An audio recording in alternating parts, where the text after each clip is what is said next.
Events begin at night in the office, where the lights have already been turned off everywhere except one room. Female hands typing text on the keyboard. The girl worked without being distracted from her work in complete silence because she was alone in the office. Something black and unknown was moving, casting a shadow and making the sounds of footsteps. The girl was drinking coffee, but suddenly strange sounds attracted her attention. And then she asked the question of who was behind the door. After some time, there was still no answer to the question. The girl exhaled, thinking that she had worked herself up to auditory hallucinations. However, after this conclusion, the girl continued her work, and the steps began again, and this something unknown resembled a fuzzy human figure. The girl opened her tired eyes wide out of fear and misunderstanding. Then, in a nervous voice, she again asked who was behind the door, while firmly holding the chair with her hands. After which, the girl stood up, slammed her hands on the keyboard, and asked for it to stop. And then she made a sharp jerk and headed towards the door.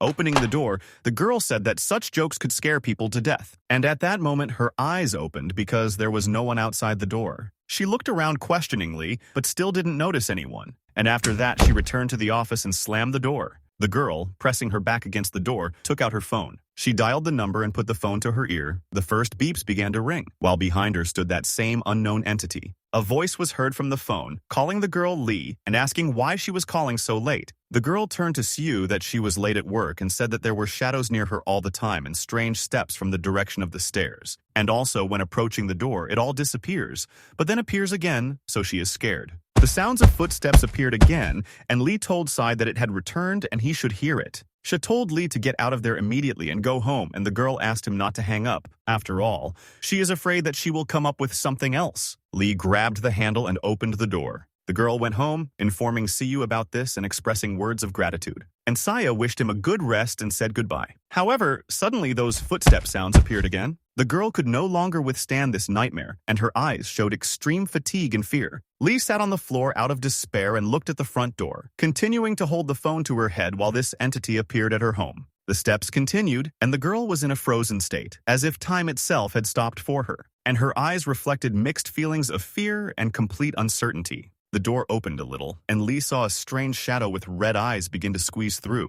The girl's phone fell to the floor, and she screamed that it was here again. Hysterically, Lee held her head and continued to scream that it was haunting her, but she could not understand why. Xia had not yet hung up the phone, so after hearing what he heard, he began to call Lee and ask about the situation, but the phone was on the floor. Next, we see the criminal case about the disappearance of Li Huan. In similar cases, there were 15 missing people, and the first statement was made on March 5th. We know from the case that there have been several disappearances in the city in recent months that share common characteristics. The similarities were that the disappeared were alone. Traces and similar evidence were left in the vicinity, and all the disappeared tried to talk on the phone about mysterious sounds and steps, but the money and valuables remained intact. Next, there was an appeal to the police about whether they knew one expression from the construction industry, which was left to them from their grandfathers, and the expression sounds like walled in, and then the police thought about it. The man further confirmed that this is the meaning, but it is not polite to say so, so they usually use hide in the wall. It seemed to the man that the police had also heard about this. However, this is simply a feudal prejudice, a bad habit from ancient times,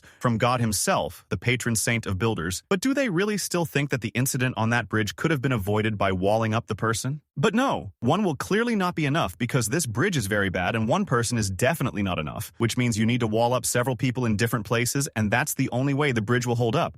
Jumping into the river from the Tongjiang Bridge, interrogation reports, registration records handed over to assist the investigation, 212 excerpts of video recordings from cameras, examination of bridge construction techniques, data from the examination of bodies and the number of deaths, 53. The case is also referred to as the butter rice takeaway case, in which the number of deaths could not be counted, as well as the number of poisonings, and it was not possible to determine when the first occurrence occurred. The actions take place in an apartment almost at midnight, namely at 23:00 under a full moon. Fang Zheng, walking near the neighbors, heard a loud argument between two girls. One addressed Lin Jiaobao with the fact that she treated the first one as her best friend, but she offended her, and Jiaobao kept repeating Tong Tong that she had received a bill for a loan in the mail, and one has to pay for the mother. And if Chung Tong Tong doesn't stop talking nonsense, he will break all ties with her completely. But with these screams, there was also all sorts of noise. Fang Zheng said to himself that again, two crazy students next door were arguing in the middle of the night. The guy pulled the door handle but suddenly stopped, and he turned his head, and a girl came out saying something about movements at the crime scene. She talked on the phone and indicated that this was the 16th case of a missing person. The girl passed by Fang Zheng, continuing the conversation by clicking and nodding. The guy looked at the girl and realized in his head that someone was missing. The girl did not finish her sentence and stopped not far from Fang Zheng. She turned to the guy and asked him not to go out on the street after sunset, and the guy at that time realized that the new neighbor turned out to be a police officer, but she had been living here for half a month and he was seeing her for the first time. Fang Zheng opened the internet and found confirmation of the officer's words, because lately a lot of supernatural things have been leaking onto the internet, but they are quickly deleted. Scrolling further through the internet, the guy concluded that the more they want to hide something, the more suspicious it looks. He briefly watched the unusual news and clicked on one to see more. However, after opening the news, there was only an error that the news was deleted. Then he continued scrolling through the news and even laughed at one. Another piece of news interested him, and he decided to open it. It started out about a man who turned into the Flash and could run fast, and he was unable to find out further since the news was deleted again. Zheng's phone received a lot of notifications. The guy looked away from the news on his laptop and looked at his phone. Based on the notifications,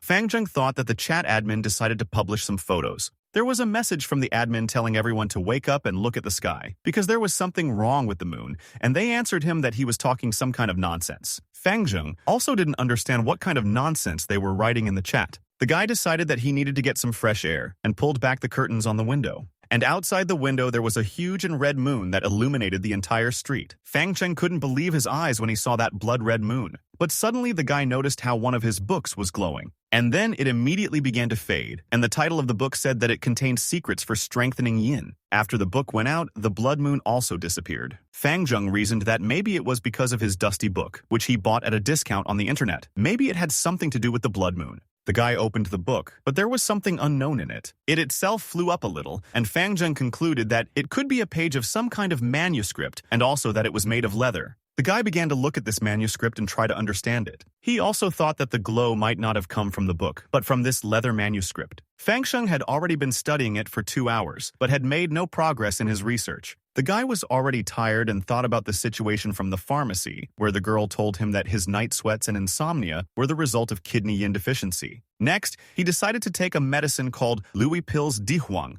and were intended to treat kidney yin deficiency. The guy took the pills and was surprised that they didn't taste the same as before, but were now smooth as silk and quickly melted when they entered the mouth. Suddenly, Fang Zheng felt something and froze in place, and there was a strange rumbling in his kidneys. Fiery energy burst out of the guy, and it was as if there was an explosion inside him. After which, Fang Zheng fell to the floor, and a small amount of smoke emanated from him. He lay with his eyes closed for some time. B then abruptly opened them, trying to understand what was happening. Before his eyes was the familiar open-air food stall down the street owned by Old Man Wang. But the strangest thing is, why is Fang Zheng in the pan? It was as if he had turned into a crayfish that they wanted to boil. He was drowning in boiling water and wanted to get out, but his attempts were useless. The water continued to be stirred with a spoon, and Fang Zheng shouted to Old Man Wang to stop. But he continued to stir the water in the pan, thereby spinning Fang Zheng in a whirlpool. But suddenly the guy woke up in a cold sweat and stared ahead. It was morning outside the window. The sun had already risen high.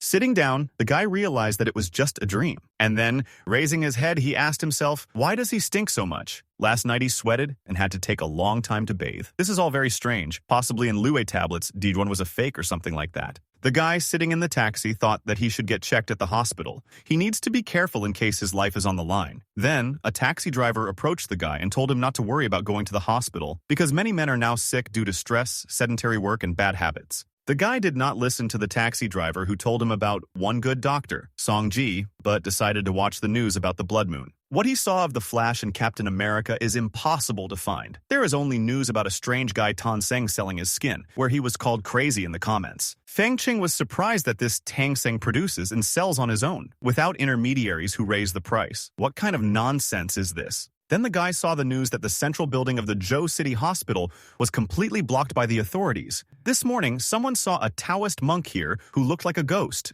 After reading the news, the guy got scared because this is the same hospital he was going to. Soon, Fang Jing arrived at the hospital. He got out of the taxi and stared at the main gate. Upon entering, the guy was surprised that this place looked absolutely normal. Then the piece of paper he took with him vibrated in his pocket. Fang Jing was scared, not understanding what this pulsating aura was. Then something strange, gray in color, flew out of the window, and then it went straight to Fang Zheng's pocket, where the piece of paper lay, and seemed to possess it. But looking around, the guy realized that he was the only one who could see it. Frightened, Fang Zheng thought that he had become possessed. Then he turned around as a rough male voice called him. Turning around, the guy saw a guard who was asking if he needed help, but he didn't look like an ordinary guard, but rather like a soldier. The guard then asked if Fang Zheng was here to see the doctor. The guy confirmed and said that he wanted to see Dr. Sung Ji. The guard then radioed Zone C to confirm whether attending physician Sung Ji was there. Confirmation came from the radio. The guard then invited Fang Zheng to come over, but he had a question in his mind.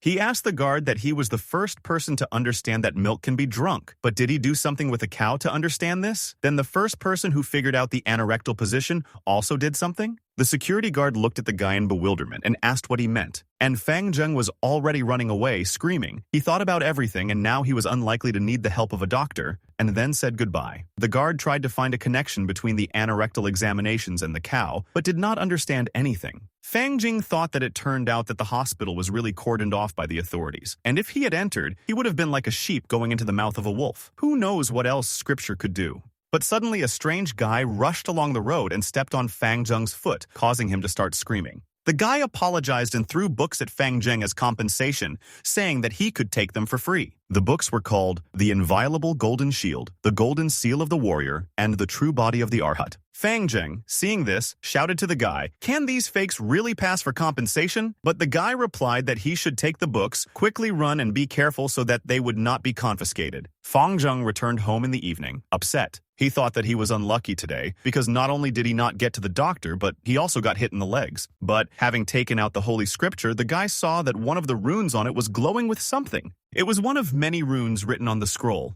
It took the guy several hours of research last night to realize that it was taken from a non-living thing. Could this mean that the dead can come to life? But this thought seemed stupid to him, and Fang Zheng began to twist his head to dismiss it. He then stared at that true Arhat body that the old rogue had thrown to him. But then, the first rune began to glow even more. And then she stopped and completely disappeared from the parchment. Taking the volume in his hands, Fang Zheng realized that the rune was no longer there, after which the volume began to glow. Fang Zheng dropped the book in fear, but it continued to glow. Then its pages began to turn over at great speed. And then the guy was enveloped by a strange, strong energy. The technique that appeared in this light reminded Fang Zheng of a true divine technique. Even the title of the book had changed and was now written in gilded letters. In the rays of the evening sun, the guy concluded that this manuscript is capable of turning things into gold. I wonder what else he can do. If all the runes glow, will he be able to pierce the heavens? With surprise and worry in his heart, the guy began to cultivate according to this updated volume. Golden Immune. Arhat is a technique of supreme vitality and strength. Practicing this technique will make the bones like steel, improve the blood, and allow one to transform into a golden, untouchable Arhat. After an hour, instead of 10 years,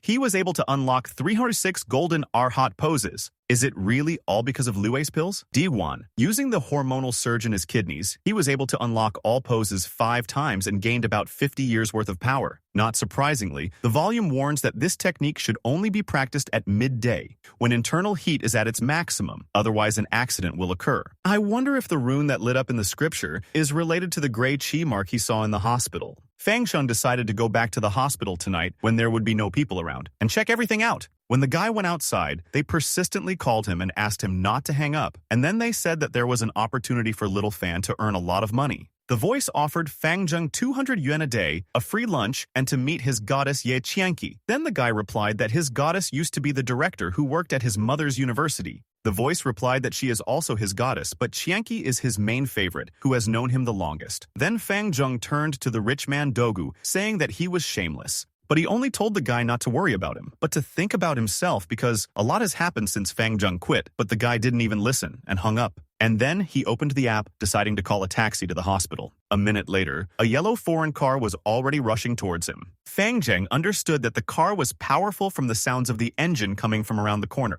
Then a yellow Lamba flies out and flies towards the guy at great speed. And then he brakes, almost running over the feet of Fang Zheng, who jumped to the side. He looked at the car in surprise and then at the driver. It was a young guy who said with a disappointed face that he thought that some girl would be in Fang Zheng's place. And then I asked the guy if he had ordered an online taxi service. Fang Zheng was still perplexed by what was happening and silently looked at the driver. And he, angry because of the guy's silence, asked again whether he needed to go to the city hospital or not. Sitting down in front of the car, Fang Zheng, calling the driver a major, asked him why he, having a lot of money, got a job in an online taxi. Really? To pick up girls? Then the indignant guy asked if Fang Zheng knew what kind of model this was, but he replied that he was a guy from the village and did not understand such things. Then the driver proudly replied that this is a renter, so it's better that Fang Zheng doesn't touch the car, because if he scratches it, he'll never be able to pay for the repairs. But Fang Zheng, noticing the configuration which cost about $10 million, pulled the mirror and broke it off. And then he pretended that he had not expected this and looked with regret at the broken part. Then, taking the mirror in his hand, the guy turned to the surprised major, asking whether the rear mirrors of supercars should look like toys if they are so easy to break. Looking at the broken mirror, the driver could not find words to describe his feelings.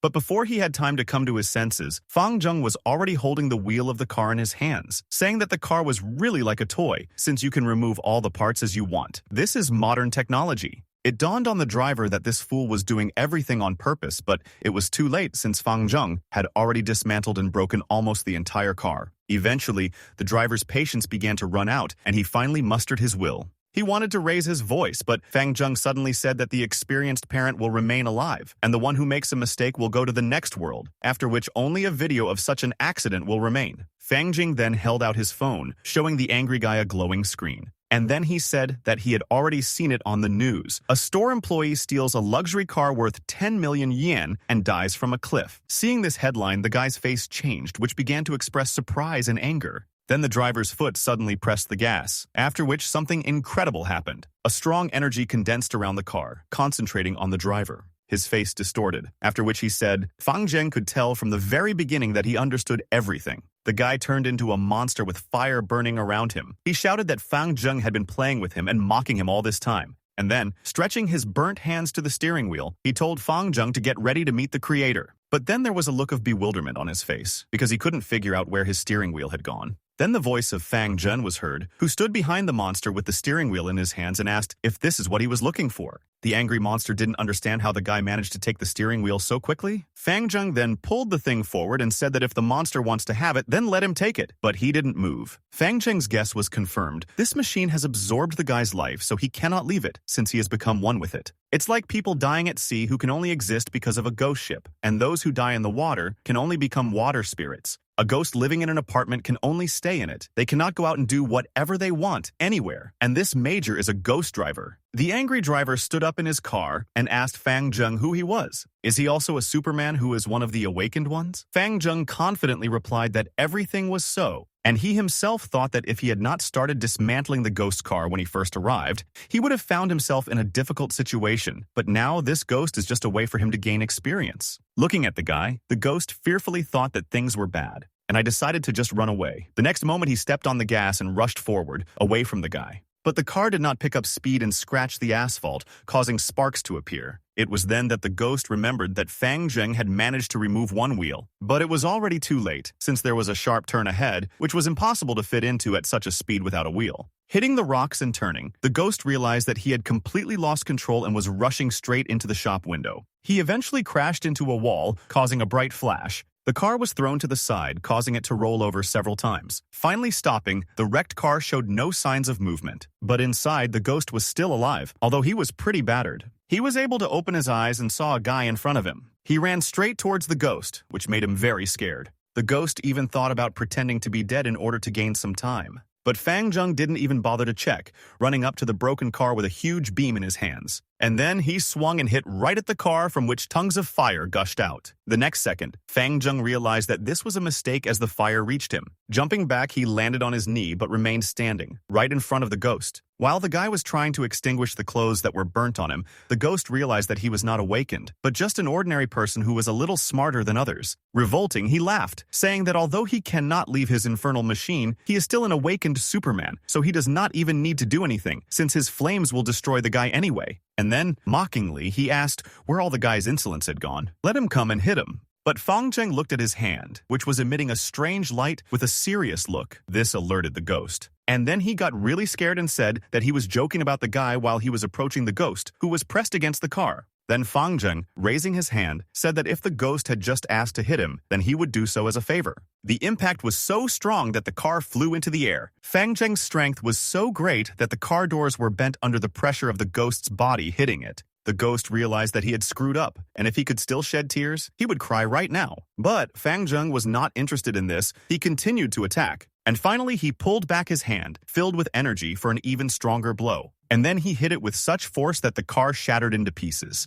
The ghost overturned and flew away from the car, if this piece of junk could still be called that. All that was left of it were fragments that flew away somewhere to the side along with the struck ghost. But when everything calmed down a little and the dust settled, Fang Zheng saw something interesting nearby. This is the same gray qi he saw in the hospital. Thus, the guy's Qi series increased by 1. Then he took out his bundle with runes from a specially made mount on his belt. Unfolding the scripture on human skin, the guy realized that it absorbed a series of qi and made the rune glow. This means that the source of this gray qi was the Superman he had just destroyed, or to be more precise, it was a ghost. After hiding the package, Fang Zheng realized that he had to find the original source of the appearance of gray qi as soon as possible. However, first he must leave this place quickly, because he cannot allow his secret to be found out. Because the fate of this ghost driver had just become the best warning for Fang Zheng, and keeping his abilities a secret is the path to success. Therefore, you need to use it wisely. Hiding in small streets, the guy remembered that in order to remain unnoticed, he always turned right here.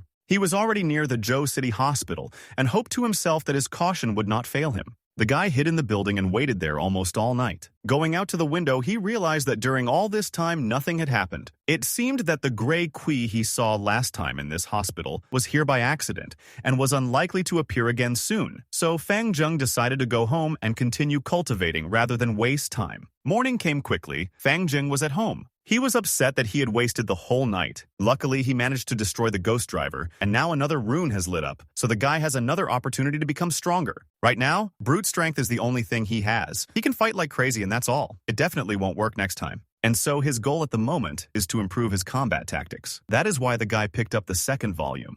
And then he spoke the words so that the golden seal of the warrior volume would be upgraded, after which the space began to fill with energy. The Golden Warrior Seal comes from the Buddhist scripture, the Golden Warrior Sutra. It is used to fight demons and evil spirits, and is also one of the secret techniques of Buddhism. After some time, the energy disappeared, and the Golden Warrior Seal was refined. The Golden Seal of Warrior Exorcist is not just a martial technique, as it is specifically designed to cultivate 3 flames in a person's body, which, when burning brightly, enable a person's yang qi to prevent evil from entering the body. Looking at his 2 volumes for offense and defense, Fang Zheng knew that even if he faced more difficult situations in the future, he would be able to handle them. However, why do the contents of these volumes coincide with his purpose, as if they were created to combat the strange things that have been happening lately? Spirits, demons, risen from the dead? In addition, the source of the gray qi that the scripture absorbs is so terrible that it seems that the world around has become more ridiculous. This world has ceased to be peaceful. Who then was the ghost driver, cousin of the ghost writer Nicolas Cage? Superman or Ghost? The guy spent the whole day in these thoughts until late at night, and at night he studied the technique of the golden seal of the exorcist warrior.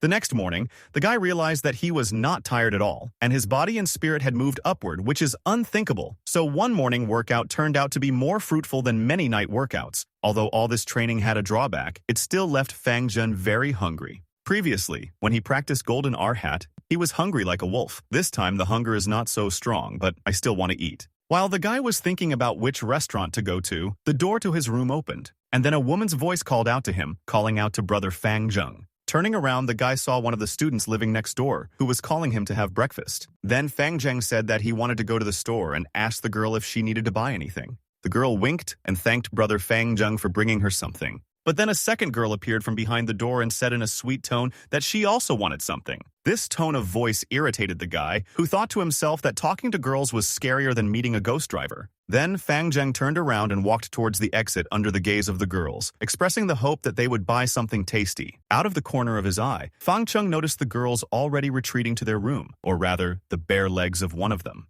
They were dressed too openly and at home, which angered the guy even more, because thoughts about this did not allow him to think sensibly. But the girls did this on purpose to tease Fang Zheng, which the guy knew very well and was dissatisfied with. It was morning in the city, smoothly turning into day. The sun illuminated the streets. They were already quite lively, as people went about their business. Walking along one of these streets, Fang Zheng noticed a guy sitting on the sidewalk who was clearly upset about something. Fang Zheng was interested in this at first, but then decided that now was not the time to think about others, since he needed to fill his tummy. So the guy reached a small, cozy restaurant. After some time, the restaurant manager called his waiter, Xiao He. A young waiter approached a tall, dissatisfied man and asked why he called him. The manager replied that today he would not demand anything from Xiao He other than to keep an eye on table 16, and if a customer drops even one bone or leaves a piece of food, he must be informed immediately. The waiter hesitated and replied that he didn't think the guy could hide chicken bones since he didn't have any left. This guy eats like a hungry wolf, gobbling up chicken meat and bones, also crabs along with shells and everything else. His jaw is in such great shape that it hurts to watch him eat it all. Having eaten too much, Fang Zheng left the restaurant and made a quiet burp. Xiao He said that this guy might be a starving ghost, but the manager replied that there are no ghosts who wear a cap and sunglasses. Maybe this guy thinks he's a celebrity.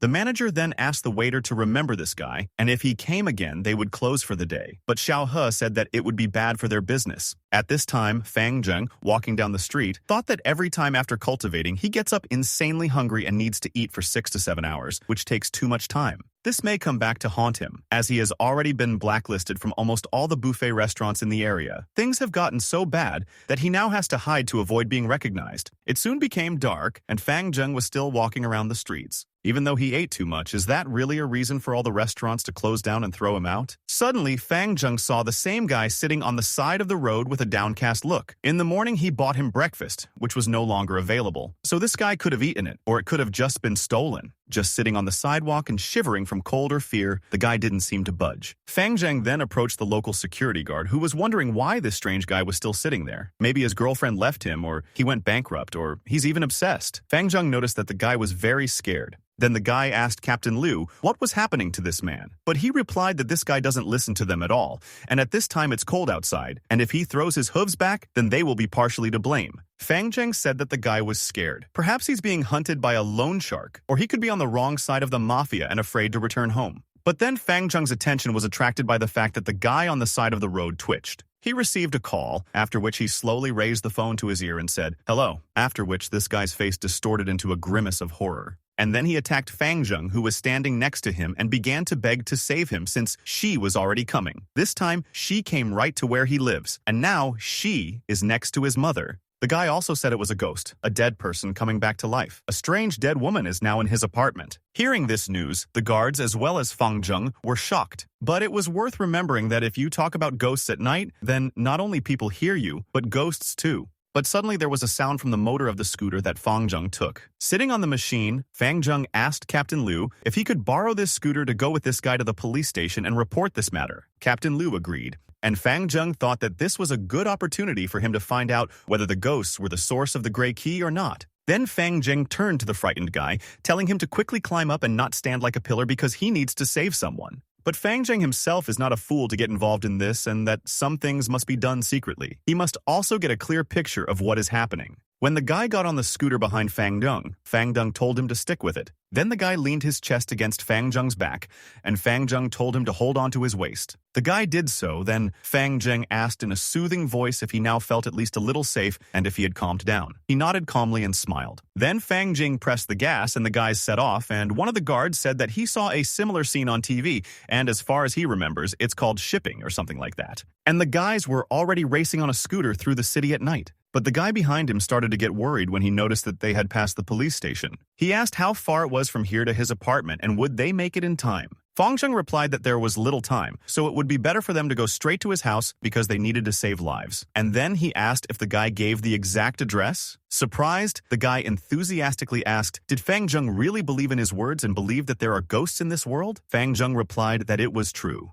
Ghosts really exist in their world, it just happened that Fang Zheng killed one of them the other day. The guy sitting behind was shocked by this news. And then he said that if Fang Zheng is telling the truth, then it's incredible. Then the guy talked about the situation that happened on March 8th, when a major accident involving several cars occurred on the Tongjiang Bridge in Zhou City. Fang Zheng replied that he had heard about it. More than 50 people died that day, and after 2 years of trial operation, the bridge had to be closed. But the guy shouted that about 109 people had died because this Tongjiang Bridge was taking new lives every day. This bridge is definitely connected to the gate of the underworld. Hearing this, Fang Zheng suddenly slammed on the brakes. The scooter suddenly stopped, raising clouds of dust, which made the guy sitting behind him very scared. An angry Fang Zheng said that more and more people are dying every day, and this all remains a secret from the outside world. And who is this guy anyway that he can't tell what really happened to him? Hesitating and agitated, the guy looked at the point in confusion and tried to answer something. But Fang Zheng was tired of listening to something incomprehensible, so he literally ordered the guy to speak. Then he introduced himself as Sun Yushu.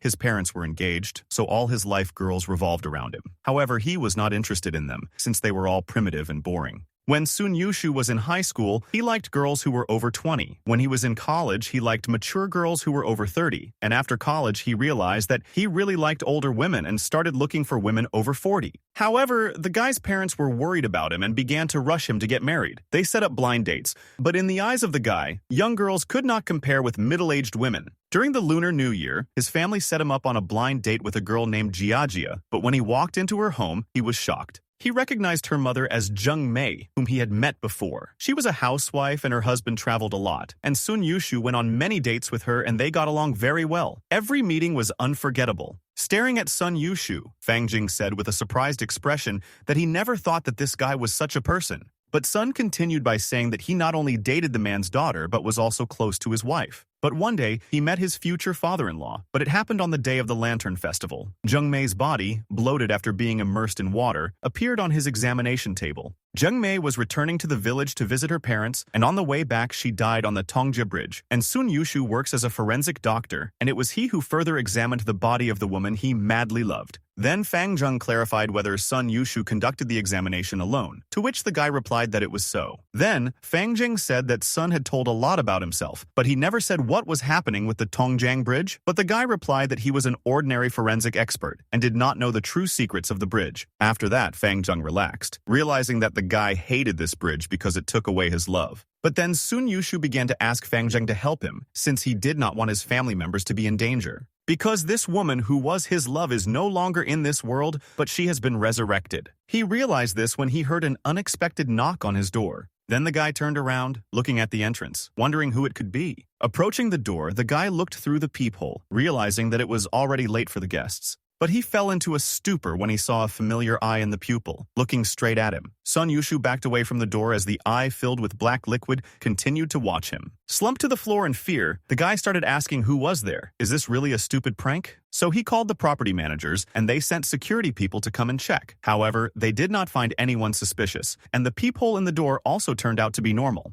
But after the guards left, Sun Yushu returned to his apartment and heard a knock on the door again. Then, angry, he opened the lock on the front door. Angry, the guy looked outside and shouted when it was time to stop, but there was no one around. There was complete silence in the corridor, and only strange dark shadows were moving towards him. But suddenly the guy noticed a strange movement on his door next to the peephole. Looking at the peephole from the other side, Sun Yushu was horrified. It was something that looked like eyes that were attached to the peephole of the door. At the same time, one of his colleagues called the guy and said that his mentor, Liang Jianggan, who worked with him in the same department, had left this world. His body was found in the toilet of the room where he was staying. It looked terrible, and there was nothing on the face of the body except 2 holes, which means whoever did this to him took a piece of him. Looking at his door, the guy got goosebumps because he drew a logical chain and realized that this terrible person could be nearby. He screamed in fright and ran straight down the corridor. Having reached the elevator, he frantically pressed the button several times, hoping that the elevator would arrive faster. The elevator had almost arrived when Sun Yushu felt something strange approaching. Then, strange shadows appeared from the elevator doors, crawling out of it. The doors continued to open, and a female silhouette appeared inside. When the doors opened completely, Sun Yushu recognized the girl as Jung Mei, who had left this world a couple of days ago. Then the guy asked in fear if she was really here to destroy him. Was it really she who did this horror to his colleague? But Sun Yushu had escaped and was now on his way to his house with Fang Zheng,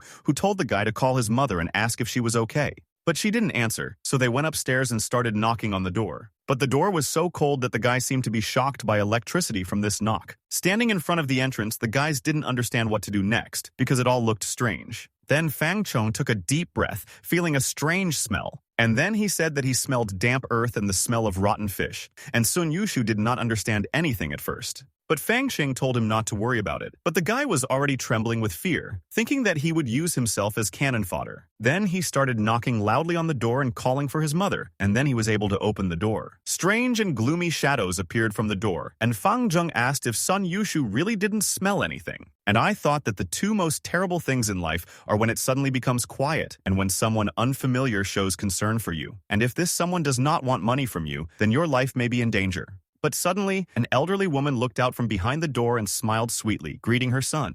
Relaxing, Fang Zheng realized that it was Sun Yushu's mother, and the guy himself was scared and told his mother to leave quickly. And then a strange girl appeared from around the corner looking like a ghost, only she looked very creepy. Looking at her, Fang Zheng realized that this was Zheng Mei, and the smells he smelled came from her, and now Fang Zheng was sure that he was the only one who felt her. But if Zheng Mei wanted to harm Sun Yushu's mother, she would have done it long ago. Suddenly, the mother turned to Fang Zheng, saying that this was the same colleague her son had told her about on the phone, and then she added that he looks decent, just like Sun Yushu. These words made Fang Zheng laugh, but then Yushu started shaking his head and asking what was going on. Fang Zheng thought that if Yushu's mother had arranged a date with Zheng Mei's daughter, then they knew each other. And Sun Yushu apparently did not inform his mother about Zheng Mei's death, so she appeared here again. In the eyes of Sun Yushu's mother, this ghost is still a living person. Suddenly, Sun Yushu's mother called the guys to come into the house and have something to drink, and she had just discussed with Jiajia's mother how best to receive the guest. Hearing this, Sun Yushu was shocked but still went to get his mother. In the kitchen, Yushu's mother served Fang Zhen hot tea, for which he thanked her. Yushu's mother then said that when she heard that she had guests coming, Jiajia's mother said that she was making excellent fish soup. She has prepared dinner for them, so the guest is in for a surprise. At this time, the ghost left, turning the corner. The guys looked at each other and were surprised that the dead man had prepared fish soup for them. Zheng Mei stood in the kitchen,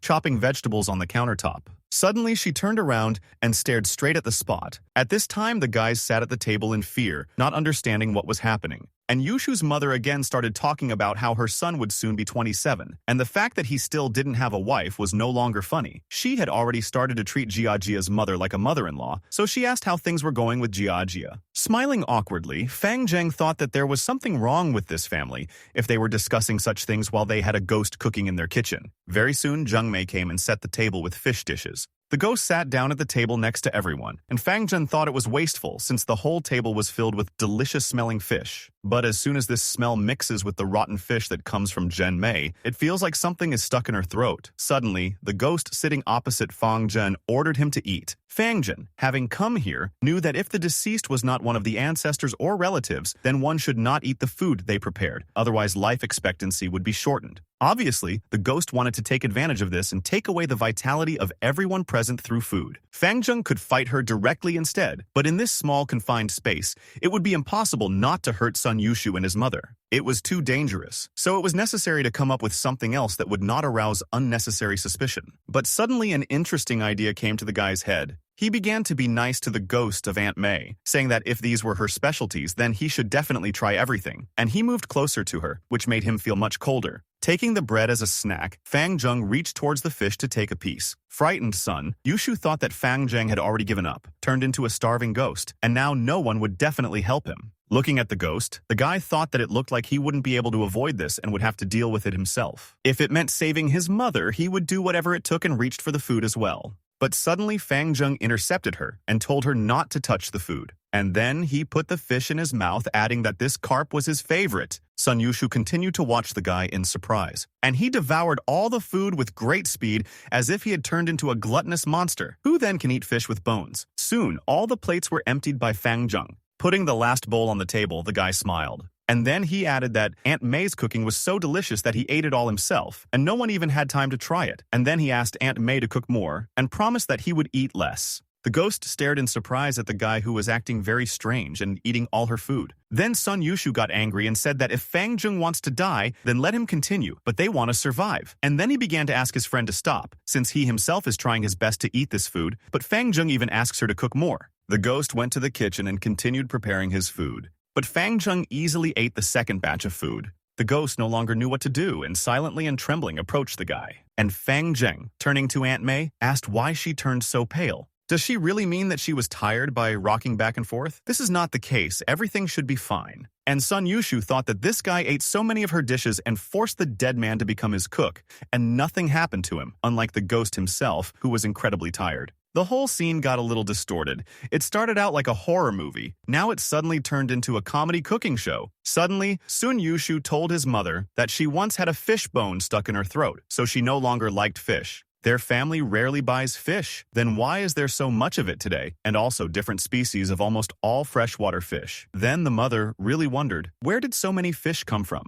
Time passed and it was well past midnight. but Aunt May still could not feed the guest who wanted more and more. She finally fell to her knees from exhaustion. Fang Jing then walked up to Aunt May and said that she had worked hard today. And then, raising a fist filled with energy, he added that it was time for her to have a good rest. The ghost stared straight at the guy in surprise and fear, and he struck his blow directly at him. The fist passed right through Jung Mei, after which the ghost screamed, realizing that this was the end. The impact site lit up, and fresh water, algae, and fish poured out of the ghost. Then the whole ghost began to glow so brightly that the guy had to close his eyes. And then Jung Mei disappeared into thin air, leaving behind +1 gray key for the guy. That's when Fang Zheng realized that the gray key was coming from the ghosts. But then Fang Zheng realized that Jung Mei died after her car crashed and fell into the water, which means all this fish that she cooked was in her before. A lump came to his throat because what he thought was fresh fish was actually expired. The next second, the guy jumped up and ran to the restroom. Sitting above the toilet, Fang Jing knew that even though what he had eaten was completely consumed by the mystical solar fire in his body, he could not get rid of the unpleasant feeling. If he had known this from the very beginning, he would have immediately chosen to fight. After some time, the guy left Sun Yushu's mother's house, ending up at night in Zheng Mei's area of residence. Sun Yushu was worried about the Mei family, so they came here, but there is nothing suspicious here, so it seems that the ghost did not come here. Fang Zheng spent the whole night solving the problem for Sun Yushu.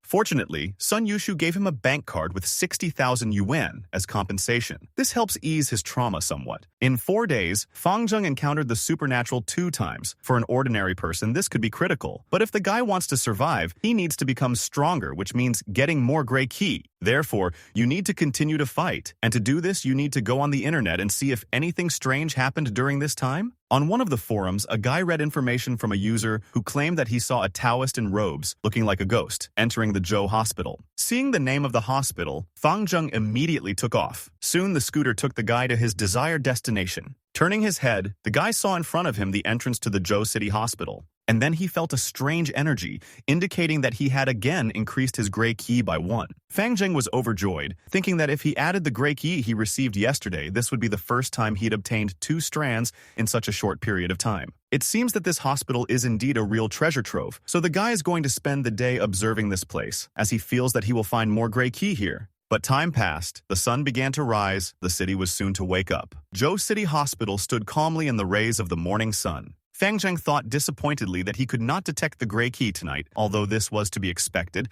After all, he cannot be that lucky. However, at least he confirmed something. The gray key definitely came from the ghosts. Then the guy looked at the guards, once again noticing that they looked more like well-trained and disciplined soldiers. Fang Zheng wondered why they were standing here and what secrets exactly was the Zhou City Hospital hiding. And then it seemed like it dawned on him, and an interesting thought came into his head. Perhaps there is a special agency dedicated to the supernatural in Zhou City as the Special Incident Investigation Bureau. Suddenly, Fang Zheng's phone rang. The guy picked up the phone and heard the voice of Sun Yushu, who said that even more people had died. Just now, among the employees of their department, 4 of those who took part in the forensic examination of those people who died on the Tongjiang Bridge died themselves. Chief Zheng was found in his bathroom, and Old Lin's body was under the operating table, and on the table itself they found the body of Sister Wang, all of whose organs had disappeared, and Zhou Jin died in kindergarten when he wanted to pick up his daughter. Fang Zheng was shocked. It turns out that the matter is far from over and Zheng Mei was only a cob. Sun Yushu said that everyone is trying to find out the reason for their death, even trying to identify the killer who harmed a lot of people. Yushu's superiors said about this, and the guy replied that a group of soldiers had just come to their building and taken the bodies from the Tongjiang Bridge. Soon after the soldiers left, another group of people arrived. As soon as they arrived, they started asking how they were doing lately and if anything strange had happened. But Sun Yushu did not mention Fang Zheng and Zheng Mei. Fang Zheng immediately concluded that everything was as he thought, and the higher authorities had long been in control of the situation, and there had always been an agency for such matters. 749 Bureau, Division 091, Building 507, etc. Then the guy replied that Sun Yushu was now under the close supervision of a special agency that would save him. But in order not to expose Fang Zheng, you need to refrain from contacting him. The guy then got on his scooter and rushed back as he quickly needed to make all the necessary preparations to prepare for the riots that would soon begin. Night had already fallen in the city, and Fang Zheng was rushing home on his scooter. Soon he reached his area. There was no one on the streets anymore. The guy got to the house and took out the 3rd volume, thrown to him by a stranger called The Inviolable Golden Shield.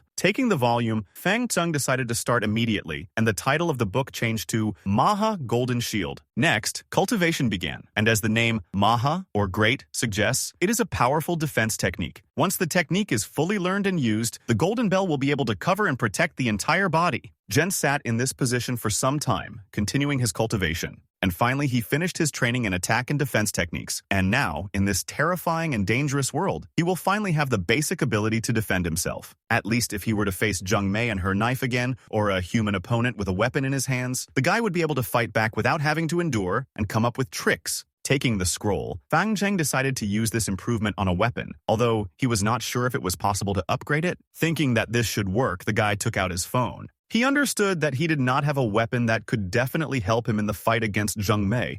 Then, he would not have to feel afraid. He would have taken action from the very beginning. Then Fang Jing wrote to the Big Family of Cuties group and asked if anyone knew about weapons against evil. The answer came from a certain father cultivator, who listed all the types of demonic weapons. The guy was frightened by names such as Demonic Refining Flask, Bell of the Eastern Emperor, Sunbow, Pangu Banner, Chaos Bell, Seal of Alien Heavens, Yin Yang Mirror, and so on. Fang Zheng then asked, is there such a weapon that a person can use? For example, something that is easy to obtain and find? A certain my brother answered him, talking about the needle against flirting. If you are faced with a demonic seductress, this injection will solve all your problems. Other users began to call this conversation kindergarten, which confused Fang Zheng. But Father Cultivator replied that if a guy wants a weapon that will kill a ghost, then it is better to look for a butcher knife, which has about 1,000 souls. And if you manage to find a blade from the guillotine that the executioner used to use, then this will definitely scare away evil. Fang Zheng was overjoyed, not understanding why he hadn't thought of this before, but all weapons are controlled by the government. Getting the blade would be difficult, so for now, his goal is a butcher knife. That same night, Fang Zheng went to Old Man Wang at the night market to ask him for help, but the old man was busy and asked the guy to help him. So they gathered a bunch of surprised people around them. They were all delighted with Fang Zheng's talent and asked the old man when he managed to hire such a good cook. People were surprised at the guy's insanely fast work in the kitchen.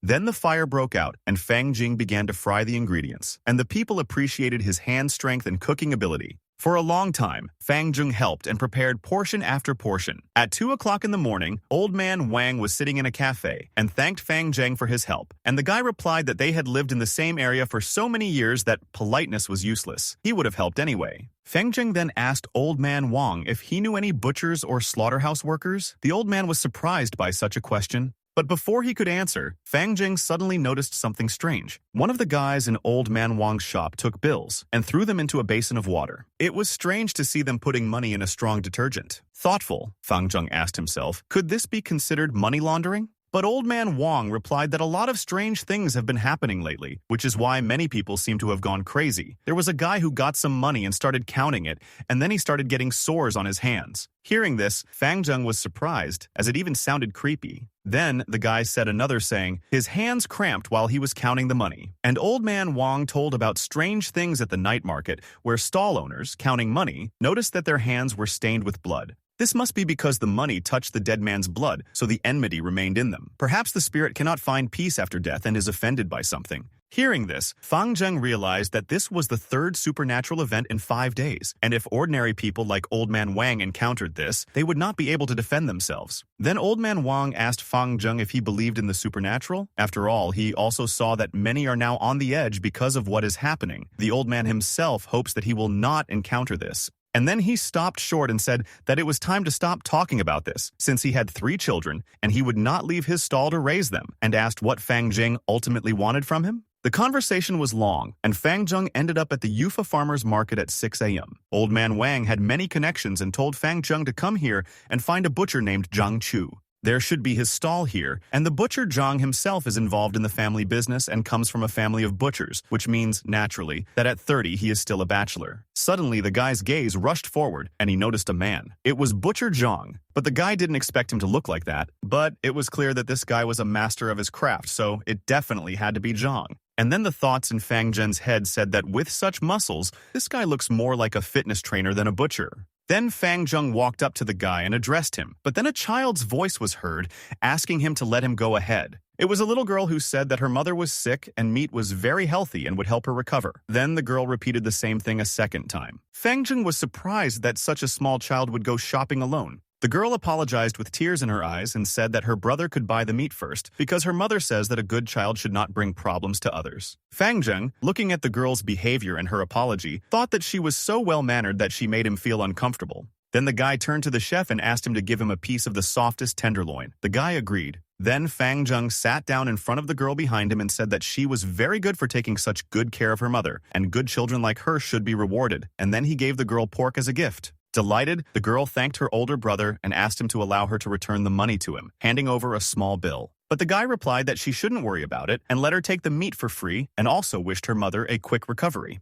But the girl replied that her mother always said that Chen Chen is a good child, and good children should always be generous and kind, so she can't steal and must give the money back. Then the guy, smiling, said that one could say that she bought pork from him, and added that the girl was very kind. Let her remain so. The joyful girl said goodbye to Fang Zheng and ran away with a package of meat. She quickly ran to the exit of the pavilion. Then Fang Zheng, looking after her, thought that perhaps she should be helped to return home. But then a strange sensation in his hands caught his attention. Looking at his hands, the guy noticed with horror that there was blood on the money.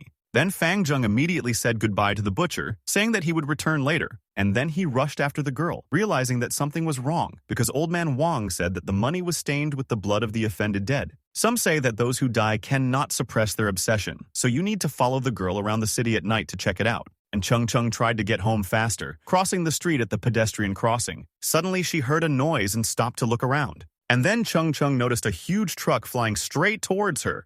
The driver, who managed to brake, leaned out of the window and started screaming, asking what the girl was doing here. She apologized and began to run away in fright, and the driver, having calmed down a little, looked after her accusingly. The girl stood at the pedestrian crossing again, feeling weak, pathetic, and defenseless, after which she began to carefully cross the road. Already halfway there, Chung Chung heard the squeaking of the brakes. It was the taxi driver who stopped to let her pass. Having crossed the road, the girl turned to the driver and, bowing, thanked him. She didn't know that all this time Fang Zhen was watching her from the other side of the street. Looking at all this, the guy decided that this was still stranger than he thought. Suddenly, under the light of the lantern, Fang Zheng noticed that it was not Grandma Shu who approached the girl to greet her. The grandmother patted the girl on the head, saying that she was very good and smart. And then the girl went into the house. Entering the entrance, she wanted to open the door. All this time, Fang Zheng walked behind Chung Chung, watching her carefully. But as soon as the girl opened the door, the guy noticed a strange and creepy aura that, like a shadow, poured out of the apartment. Then, Fang Zheng decided to climb the stairs to be closer to the apartment. He decided to open the door to look inside. But when he did this, they were horrified by the huge amount of dark aura. He wanted to understand what it was, but the hands of darkness were already reaching out to him from behind. It was an evil spirit that had crept up from behind and was ready to grab Fang Zheng. But the guy suddenly heard the sounds of shooting behind him and turned around. It turned out to be a man in uniform who, having grabbed Fang Zheng, turned to Officer Chen and told him to take the civilians to the station, and then the professionals would take over the case. Other people in uniform appeared around. Then the main one said that reinforcements should be called to them, since all 4 members of this family were killed, which means there are many casualties around. Then Fang Zheng suddenly asked himself a question. When did he lose his guard and become obsessed with seeing a ghost? Was this when he entered the house? Looking at the people in uniform, the guy thought that they, as professionals, might be part of some kind of supernatural investigation bureau. And then Fang Zheng realized what had just happened. Looking at the main man in uniform, he noticed a gray key flying nearby. She flew straight to Fang Zheng, right into his scroll, which is why the guy's key series first increased by 1. And then another 2, when the guy noticed a man leaving the stairs who said that no one had found anything above or below, so there was danger on this floor. Rejoicing, Fang Zheng thought that he could never dream of obtaining gray key so easily. He won the deal in less than a minute by receiving these 3 bundles of gray key. But suddenly, the guy's thoughts were interrupted by the voice of an elderly woman calling the officers. And then the grandmother said that yesterday she was walking with one unfortunate girl and saw her enter that door. Fang Zheng heard the old lady say that she had encountered these strange people in this corridor before, but they were transparent and could walk through walls, which is very scary. Fang Zheng thought that he knew that the girl was no longer there, and what he saw was just a ghost. What Fang Zheng saw was the happiest moment in the girl's life right before she passed away. But for some reason this time what he saw aroused evil feelings in him. What then did the poor child experience in her last moments? If a normal person went against the supernatural, he would be helpless and easily overwhelmed. Soon morning came, and the guy met him at the police station. Soon he was invited to come in to help with the investigation. Fang Zheng was heading straight towards the site when he suddenly noticed something strange. There were a bunch of people just outside the fence, one of whom was Butcher Zheng. Why does he keep staring at the apartment building? And why does he look like he knows what happened and what is going on? But Fang Zheng needed to get into the interrogation room at the police station. He was there when he heard the clicking of heels approaching him. Seeing the owner of these shoes, Fang Zheng was surprised to unexpectedly meet a familiar girl. Opposite him stood a neighbor, a policewoman who lived next to Fang Zheng, named Wei Yuan. The girl asked Fang Zheng what could be strange about him bumping into her at her workplace, and the guy was very nervous. The police officer asked the guy not to be nervous because they were just going through normal procedures and asked him to identify which piece of meat he was buying so that she could create a file and send it as evidence. Fan Zheng, leaving the station with Officer Wei, asked her about the future fate of the girl, and she replied that she could not disclose any information while the investigation was still ongoing. They walked side by side, and Officer Wei simply called out to Fang Zheng. I looked at the guy and asked about his interests in reading supernatural stories. Fang Zheng, a little embarrassed, replied that he sometimes reads, but did not understand why the girl was interested in this and asked her about it. She said that she was investigating a number of missing persons cases, and all these people had in common the fact that they all disappeared after reading supernatural novels. After which Officer Wei asked the guy to make a list of such novels for her so that she could get a clue from them. And the guy replied that it was his civic duty to cooperate with the police, but he did not yet have Officer Wei's contact number. The girl said that she would add him to WeChat and asked for a phone number, who, embarrassed at that time, thought that there was no trick on his part to get her number because he was just trying to cooperate. The guy handed the girl his phone so she could write down his number. Fang Sheng took the bus to the Jufa Farmers Market. The Jufa Farmers Market was large and had everything you needed. Fang Zheng looked at the market, remembering where he needed to go. The butcher asked the boy who came to him if he needed meat. Addressing the butcher, the boy showed himself those parts of the pig meat that his mother asked him to buy. And then he showed himself another part, which Dad also asked to buy, and Fang Zheng, seeing this, was very surprised. The butcher replied that he did not have the part of the pig that Dad wanted, so he could not give it. But the butcher put the rest of the parts in a bag and gave it to the boy. Fang Zheng looked at the boy and mentally concluded that he was very arrogant for his age, but did not say anything to him. This boy, passing near Fang Zheng, called him narrow-minded and grinned. The guy was annoyed at how this little boy dared to mock him. Fang Zheng, of course, could put up with it, but there are people who cannot. The guy turned to the boy and told him that if he was bitten by a bat, he would become Batman. If he was bitten by a spider, he would become Spider-Man. If lightning struck him, he would become Thor. If the boy turned green, he would become the Hulk. Next, Fang Zheng smiled and asked what the boy would become if he ate pork.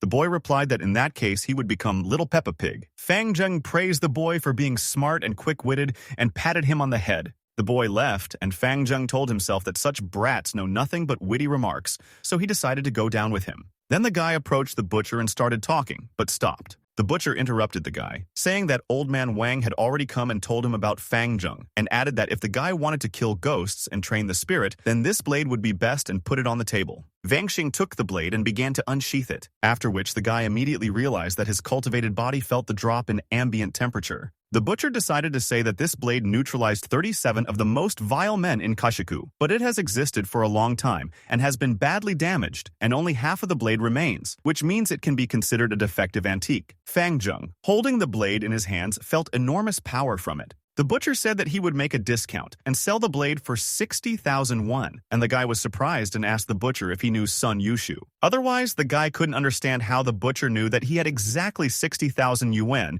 in his bank account. It was already evening and the lanterns were shining on the street, and Fang Zheng approached his house. Arriving home, the guy began to cultivate with his new blade. After some time of cultivation, the guy was able to improve his blade. Holding the whole blade in his hands, the guy felt a strong burning sensation from it. The blade fell to the floor with a clang, and Fang Zheng did not understand the explosion of ghostly qi that had occurred. The guy began to say something, but suddenly a roar began to come from the blade. There was an explosion of ghostly qi again, and the guy saw a ghost without a head. A glow emanated from the blade, and chains climbed in different directions with a characteristic clang. Fang Xing never expected to see this. His face showed great surprise like never before. The guy realized that the headless ghost was chained to his blade with these chains. But Fang Cheng realized that it was most likely not a ghost, because this blade had neutralized many people. This means that the blade shows the indignation of the people it neutralized. Sitting on the floor, the guy saw more spirits come out of the blade, bound by chains, and he began to count them. In total, Fang Zheng counted 9 offended spirits. Suddenly, all these spirits exploded and smoke came down from the places where they were located. All the smoke converged on the blade and ignition occurred there. Fang Zheng thought that the ghostly flame burned for exactly 9 seconds, but according to Butcher Zhang, 37 people were neutralized by this blade. The guy, holding the blade in his hands, which was still blazing with flame, concluded that the blade had indeed received serious damage, and that the improvement process had greatly affected it. Continuing his thoughts, Fang Zheng decided that even though he finally had the weapon in his hands, he also needed to get the volume about the blade. Otherwise, it would just be a waste of this precious treasure. However, this is all easier said than done because plans always change, and this sudden development of events ruined Fang Zheng's plans. And also, when he cultivates, his sphere never increases, which means it can be concluded that he does not have enough qi and blood in his body to maintain what he needs for cultivation, so he needs to rely on external help. The guy ran to the Four Seasons pharmacy, calling out to Old Man Yang as he went. Running into the pharmacy, Fang Zheng immediately shouted his question about a medicine that can replenish qi and blood. However, after taking a closer look, Fang Zheng had questions. There was a girl in the pharmacy, and the guy attracted her attention by calling her Little J. This little girl, Shuo, was the daughter of the boss of the Four Seasons pharmacy, and the guy inquired about the whereabouts of her father. She did not answer, and Fang Zheng asked about any medicines that could help him nourish or replenish his blood. The girl, adjusting her glasses, asked about blood saturation, and the guy got a little embarrassed and thought that something was wrong here. It was as if a conversational intellectual sparring had arisen between them. Donkey skin, gelatin, donkey gelatin liquid, blood restoration tonic, hemoglobin of a beautiful lady and motherwort. The girl listed and offered a choice to Fang Zheng. For Fang Zheng, it was like a strong blow from a blade. He opened his eyes wide and did not understand what to do.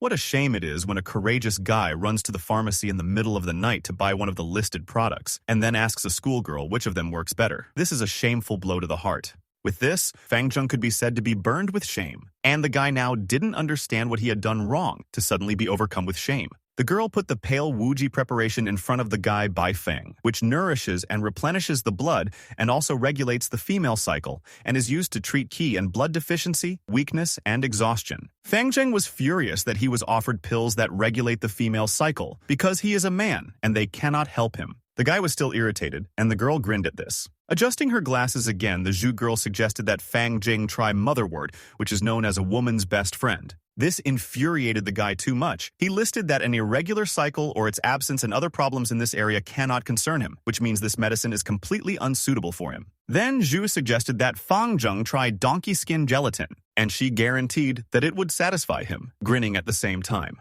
The guy grabbed these pills and asked the girl not to look at him like that because she doesn't know how he uses them in case he buys them for his girlfriend. The girl laughed and said that she understood his previous purchase of Liwei pills Diwan. Fang Zheng, going back to his last visit to the pharmacy when he was looking for pills for night sweats and dreams due to lack of kidney yin. He was then offered Liwei tablets Dijuan, which he took. And this girl's Yue mocked Fang Zheng when he left. Returning to reality, he said that he had night sweats and nightmares because his body was weak, or maybe he was simply missing something else, and also added that he clearly remembered how she sold him Liwei pills Dihuan last time. After which, an angry Fang Zheng left the pharmacy, talking about how Shui was pissing him off. And the Shu girl continued to mock Fang Zheng. The guy reasoned that he was always reluctant to do business with the daughter of the pharmacy boss, and he decided to forget about it. It didn't matter as long as the medicine could be upgraded into an effective supplement that would help its cultivation. Of all the medicines that fill the blood, these donkey gelatin granules seem to be the only suitable remedy for men. Fang Zheng, after scouring the internet, found out that the first person to try this was Prince Cao Ji. Fang Zheng still couldn't believe that men were drinking donkey gelatin and told himself that they could bully him as much as they wanted because he would endure for the great cup of self-improvement and breakthrough. The guy held his hand on the manuscript and made an improvement in the medicine. A very strong golden glow emanated from the bowl of donkey gelatin. Looking into the bowl, Fang Zheng told himself that there would always be painful trials before the reward. And I decided to drink this bowl of donkey gelatin to recharge my energy and health, after which everything around flared up and seemed to explode. The guy rejoiced at how his body exploded with qi and filled with blood. The limit that he could not pass for a long time was broken. As the saying goes, strike while the iron is hot, and Fang Zheng began to use the remaining 2 runes to tone up and help his cultivation. He was able to successfully complete the Golden Immune Arhat blood restoration cycle 9 times. Another cycle of Exorcist Golden Seal Warrior blood restoration 6 times. And also the Golden Immune Mana Shield, in which I went through the final stages and received level 10. After all these efforts, the guy slowly and smoothly stood up. He stood proudly and smiled, thinking that this was what is called a miraculous achievement. Afterwards, he wondered what rank his current strength fell into. Also, he had already had 3 supernatural encounters. However, last time, he did not use the fighting style to take care of the infernal machine or the food of the dead woman, but simply went with the flow. Holding the manuscript in his hands, he suddenly remembered that he was again left penniless. And I decided that the most important thing now is to figure out how to collect more than before in order to replenish my savings. Fang Zheng realized that the Supernatural Investigation Bureau was probably his best choice. He called Sun Yushu and said that he wanted to ask him something, although the time for calls was already late, almost midnight. But Sun Yushu couldn't help the guy because he didn't know anything. And Fang Zheng wanted to get some information from Sunyu Yushu about the Supernatural Investigation Bureau, namely the location of their headquarters in Zhu City. But the guy did not expect that their discipline was as strict as the military, and there was no information. However, Sun Yushu suddenly remembered one small detail that he had heard in passing, so he didn't know whether it would be useful. Fang Zheng, completely interested in this, enthusiastically asked to tell. Sun Yushu recounted how he vaguely heard them talking about plans to forcibly clear the Tongjiang Bridge. After hearing this, the guy took note of the Tongjiang Bridge. Vang Shane decided to see if there was any news about this on the internet. It turned out that the agency had shut off the upper flow and were clearing it of sediment. They're really going to block the creek. The cold-looking, bespectacled man and his organization seem obsessed with thoroughly investigating the Tongjiang Bridge situation. What exactly is going on this Tongjiang Bridge? Why would they spend so much effort on forcibly clearing the bridge? Walking through the city, the guy thought, are they really going to demolish the bridge? Or they want to directly attack what is on this bridge? Suddenly, the guy's phone vibrated in his hand. Picking up the phone, a quiet, feminine, and frightened voice introduced itself as Chen Tongtong. She asked if Fang Zheng was free and could he come pick her and Lin Jiaobao up because they were too scared to go home now. Then Lin Jiaobao's voice was heard, confirming her friend's words that they were scared to death. Fang Zheng realized that these were the voices of two students from the neighboring apartment. But it was strange. What scared them so much? It could be anything, but since this is not an arrogant request, you can go for them. Then, the guy asked the girls to send their location, which they did. Looking at the map, Fang Zheng realized with horror that it was near the Tongjiang Bridge. The road to the bridge was unpleasant. Stray cats roamed around it, and there was a lot of garbage lying nearby. Hearing footsteps approaching, one of the stray cats got scared and hid in the middle of the dump. Coming around the corner, Fang Zheng thought that the network of events that happened on Tongjiang Bridge still caused a feeling of panic. Nobody wants to go back there, and even taxis don't go there at night. Therefore, the guy himself had to come a long way here and come by bus. Then someone behind Fang Zheng asked in a hoarse voice if the guy knew how to get to Graves Hill. The guy reacted almost instantly and turned around. Behind him, he saw a strange man in tattered clothes and a haggard face. He then asked again if Fang Zheng knew how to get to Graves Hill. As the man spoke, he seemed to gather dark energy around him. Then he asked the guy for the third time how to get to Graves Hill, and Fang Zheng just looked at him in bewilderment. Then footsteps were heard and another voice was heard saying that a dead man walks, a living man marries a corpse, a dog eats offerings from graves, and ghosts ask for directions. Do people know what it means if they encounter any of these things? Fang Zheng raised his gaze with interest and fixed it on the person who said this. It was a young guy who ended his sentence by saying that if Fang Zheng encountered all of the above, then it would steal his Qi. Realizing what the guy said, Fang Zheng backed away from the man who was asking him for directions. He rushed towards the guy, realizing that he had previously spoken to a ghost. While Fang Zheng was running, he managed to trip over a stone, but did not fall but continued to run. Standing next to the confident guy, the frightened Fang Zheng looked attentively at the ghost. But the guy told Fang Zheng to relax, since every person has 3 fires, and until they answer the ghost's question or extinguish their own flames, these ghosts will not do anything. Hearing this information, Fang Zheng turned to the guy, calling him a master, and asked him to save him. Winking at Fang Zheng, the guy said that this was a fateful meeting, so he would help him. Fang Zheng was overjoyed when he heard this. But the guy decided to first say that he was not entirely sure that he could cope with them, since he needed to return to his store and pick up the magic weapon before fighting. Therefore, both guys quickly moved from their place and ran into one of the alleys. Catching up with the guy, Fang Zheng asked, if someone accidentally became possessed by a ghost, how could they be exorcised? And the guy said only 2 words in response: the government of the underworld. Surprised, Fang Zheng immediately thought, why did this guy mention the government of the underworld? And when the guy was already opening the door, Fang Zheng suddenly asked him if he knew that if someone hides his hand, then most of all you need to beware of his true abilities. Looking back, the guy was horrified by what he saw. Fang Zheng jumped on him with a sword and used this weapon to destroy the ghost, which was the guy asking about how Fang Zheng saw through his disguise. But he only touched the guy and used the technique of the Golden Warrior, exorcising the devil. But then something seemed to explode in front of him. Fang Zheng stood with his arm outstretched, but there was no ghost or body around. But suddenly, an icy wind seemed to blow at the guy's back. Fang Zheng then realized that this strange old ghost was still behind him. He used a burst of ghostly Qi to destroy Fang Zheng, but the guy used a golden immune shield as protection. The ghost's claws were able to penetrate the defense and scrape against its surface. Fang Zheng was surprised to note that the ghost was able to break through 6 of the 10 layers of golden immune shield protection, and he continued to do this, intending to destroy the guy. But Fang Jing said that since he did not die, then the ghost would have to die, and then took out his huge sword. The ghost looked questioningly at the weapon, not yet realizing the danger. But Fang Zheng was able to brush off the ghost with one swing of this slash. He began to disappear like dust, and he was clearly not happy about it. Then Fang Zheng, removing the shield, decided to finish the job. He used the seal of the Golden Warrior exorcising the devil. The powers of the ghost and the guy met, concentrating on their hands. As a result, a powerful explosion of energy occurred. In the end, when everything calmed down, the ghost, as if unharmed, grabbed the guy. And then he mockingly said that he was still too inexperienced. But in the next second, Fang Jing smiled a little. And then the ghost burst into flames and was enveloped in fire on all sides. The ghost realized that the guy's body was protected by mystical solar fire, but it was too late. Fang Sheng took the sword and swung it a second time to destroy the ghost. Having pierced it, the guy said that this is called mystical fire. Thanking the ghost for the experience, the guy smiled, and then he threw it aside with a wave of his hand. From this push, the ghost fell onto the road. Watching the ghost disappear into space, as if burning, the guy realized something. The realization of what had just happened to him suddenly dawned on him. Then he began to come to his senses and looked back at the store. And then he thought that he had been sucked into the vision of a ghost again. No one falls for the same trick twice, and since the last time he was pulled into this vision, he has been resisting. He already realized that he was possessed by a ghost when he discovered that the distance between the road and the bus stop had shortened. And now, thanks to him, 2 ghosts are destroyed and divided into 2 parts. And this isn't just any old ghost. Each half of it can actually reproduce a new evil spirit. This ghost almost broke through the guy's shield, which means his resentment is very strong. Fortunately, Fang Zheng did not lose his temper and start fighting 2 ghosts at the same time.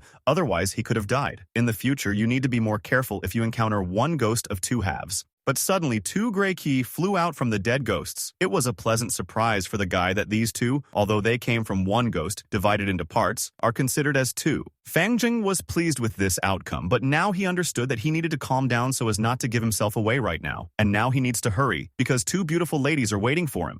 There were many people crowding Tongjiang Embankment, trying to get through. The police raised their hands and urged the crowd to be careful and not push. Walking to the embankment, Fang Zheng was surprised and asked himself why there were so many people here. Suddenly, he heard women's voices calling him. The guy turned around, and the girl immediately attacked him, saying that they had been waiting for him for a very long time. The frightened girl hugged the guy tightly, pressing her whole body against him. Then Fang Zheng asked the second girl standing next to him what happened. She trembled, but decided to answer. She and Jiobao were free this weekend, so they came to the carnival. They decided to visit a haunted house to have fun. But when they entered there, they saw a terrible picture. The girls thought it was just a scary prop. Tong Tong was terribly scared, but Jiobao hastened to console her, saying that this was not real. Then a pumped-up guy appeared in front of the girls, saying that the girl could hide in his arms if she was so afraid. Moreover, there is enough for both of them. But my friends did not appreciate this approach. The guy continued to boast about his strength when Jiobao invited the frightened Tong Tong to come closer to these people and also look. At this time, the guy approached one of the people and even tensed, saying that it looked realistic and creepy.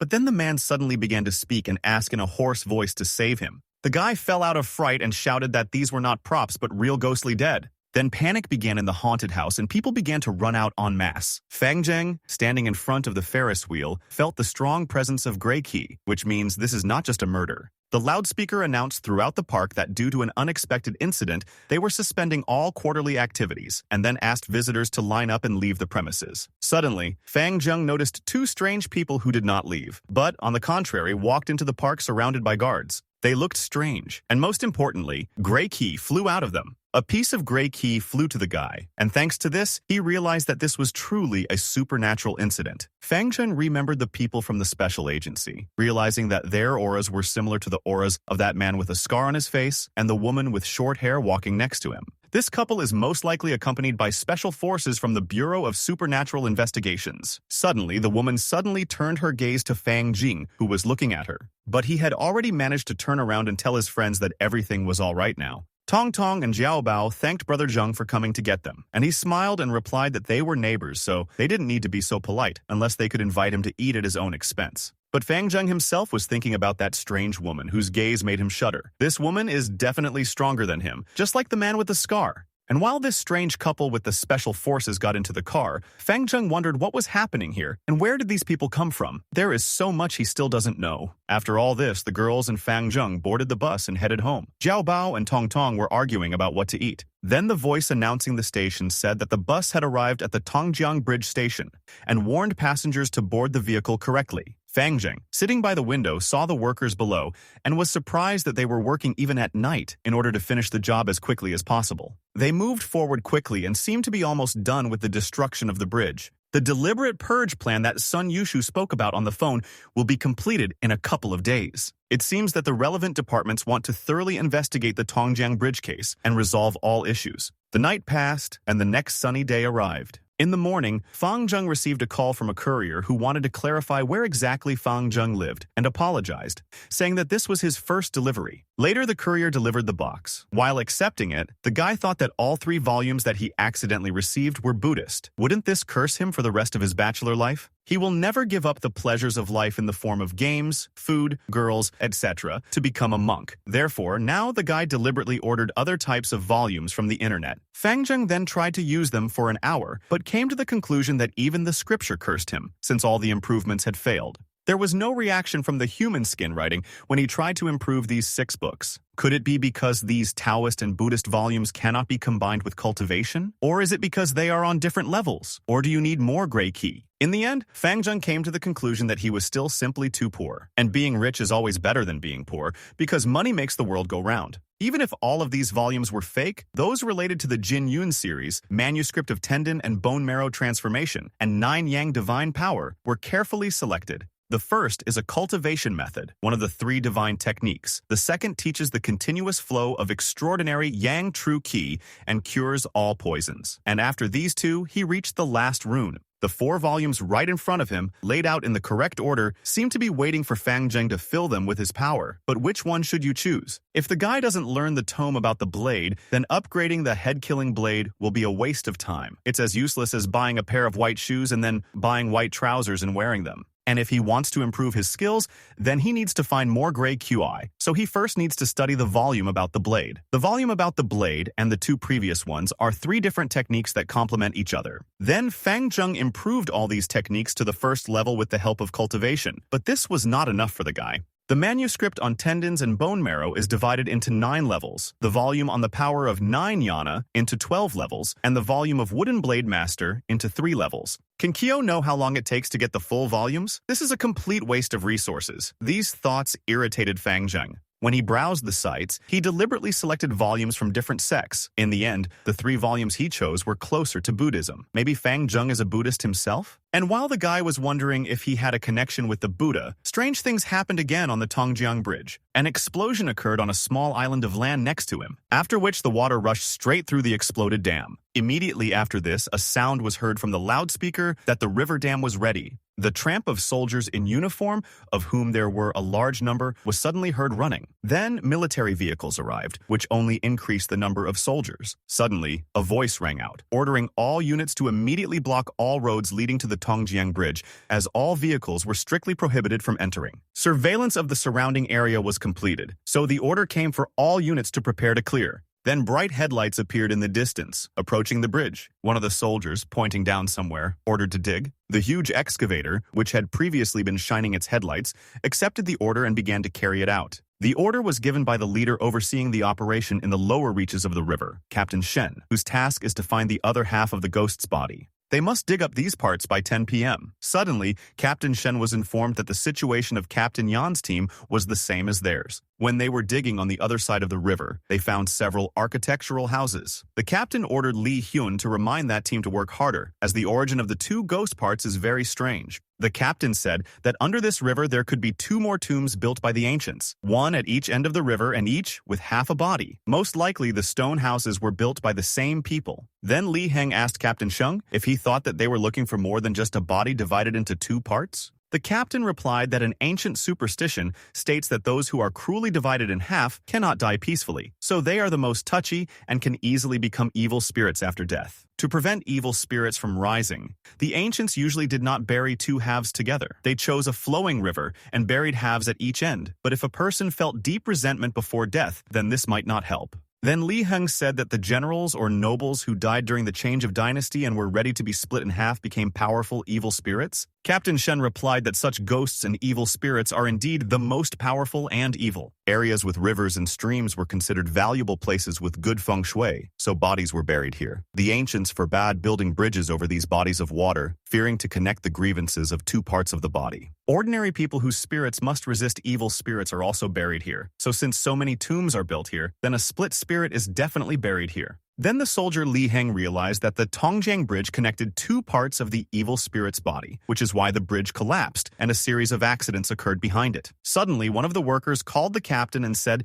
that they had dug a limestone path under the river that led directly to the stone buildings. Then the captain said that it needed to be inspected and went after the worker. Then Li Heng told the captain that Yan's team found the same thing as them, a stone path. The team did it 10 minutes ahead of them and already went down to the bottom of the river. The captain ordered to ask Yan if they had any success. Did they find a part of the body? Li Heng accepted the order and went to the second captain. And Captain Shen's team headed forward along the stone path. Arriving at the stone remains of the ancients, Captain Shen ordered to search everything around in search of the desired burial. Shen realized that most of these stone buildings had foundations that were completely destroyed, and opposite it, there were two houses that were relatively well preserved. The shape of this house was a little strange. There were no windows in the house. There was only a door made of bronze. Then the captain ordered Li Heng to take people and clear out the other stone houses. What if something turns up? In the meantime, he himself will continue his search here. The captain realized that the door was made of bronze, which the ancients often used as a container for sacrifices, and carved stories from their lives into the bronze. Then there should be inscriptions on this door too. When he touched it, the captain discovered something. There were pictures there, and even though they were damaged here, Shen could still see fragments of the history painted here. One of the drawings, similar to a person, was divided in half. The lower part of the picture should represent blood. It looked as if the man had recently been split in half and his wounds still hurt. He was then brutally sealed in two coffins, the lids of which were nailed shut, causing the person inside to stop breathing. So this man was split in half and then buried while he was still alive. Both are cruel forms of torture. Shen wondered who exactly this person was. What powerful authority did he offend so that he could suffer two punishments? Suffering from these torments, it is difficult to imagine the indignation he felt before his death. The captain then looked at the soldiers and holding out his hand asked them to give him a walkie-talkie. And then he spoke into it so that all the soldiers would prepare to open the door. Captain Shen radioed to old Yang and said that he had found something interesting and asked if Yang had found anything. He asked in response if Captain Shen had found a burial with a bronze door. Hearing this, Captain Shen realized that they had found the same thing, and then heard that Captain Yang wanted to give him a hint. Captain Yang said to carefully study the direction in which these houses stand. Interestingly, they look not north-south, but west-east. Common people have a saying, when the doors face south, the descendants will prosper, and when the doors face east, the tears will be endless. This means that when the doors face west, no sunlight enters the house. They say that newborns can see things that adults cannot see. They often cry because they are frightened by these strange things. And so the saying, doors facing east, tears flow endlessly, was born. This means that these houses at the bottom of the river cannot be intended for the people who built the tomb. They must be here for another purpose. But then Ian's voice was heard from the radio. He said that they had made an important discovery, and Captain Shen immediately asked what they discovered. But the radio suddenly fell silent and did not make a single sound. And then, a strange sound began to come from it, like a vibrating hiss. The soldiers began to talk in fear, but Captain Shen extended his hand to the side, which meant everyone to shut up. And immediately after that, in the silence, there was a knock on the bronze door from the inside. Captain Shen, like his soldiers, silently looking at the radio, thought, "What is happening here?" Then the radio finally stopped hissing, and only one word from Captain Yang came from it. "Run!" In horror, Captain Shen tried to understand what was happening to old Yang, but he did not answer. Then Captain Shen turned to everyone and said that if old Yang couldn't cope despite his abilities, they should help him. But before he had time to finish speaking, a soldier emerged from the ruins and told them all to immediately leave and crawl ashore. He then informed the captain that Li Heng's team didn't make a sound after entering the house and still haven't come out. Captain Shen was shocked by what he heard. After a while, standing in front of the entrance to the house, Captain Shen asked the soldier if he was sure that Li Heng and the others had not yet left and disappeared there. The soldier confirmed. Then Captain Shen ordered the first part of the squad to go first in search, and the two guys next to him to go inside with him. Suddenly, unexpectedly and abruptly, a thick fog descended on the territory of the old ruins. One of the soldiers was surprised that this was happening at the bottom of the river. The angry captain turned around and asked, "What kind of fog is this?" But then, a strange knock was heard from the fog, and red eyes looked at the captain from the white clouds. Looking at them, the captain recognized this strange knocking sound and was horrified. But all this was at night. The next day in the city of Zhou, in the Shan Wei Yuan buffet, there was a commotion in the form of a pile of dirty dishes and a restless guest. The waiters were surprised how the man at table 3 could eat so much. It's like gluttony reincarnated. Because of this, their new kitchen intern, Little Zhang, got scared and ran away. As soon as this guy gets a new plate of steak on the table, it disappears within a minute. The new intern had been grilling these steaks all day and was so tired he couldn't lift his arms.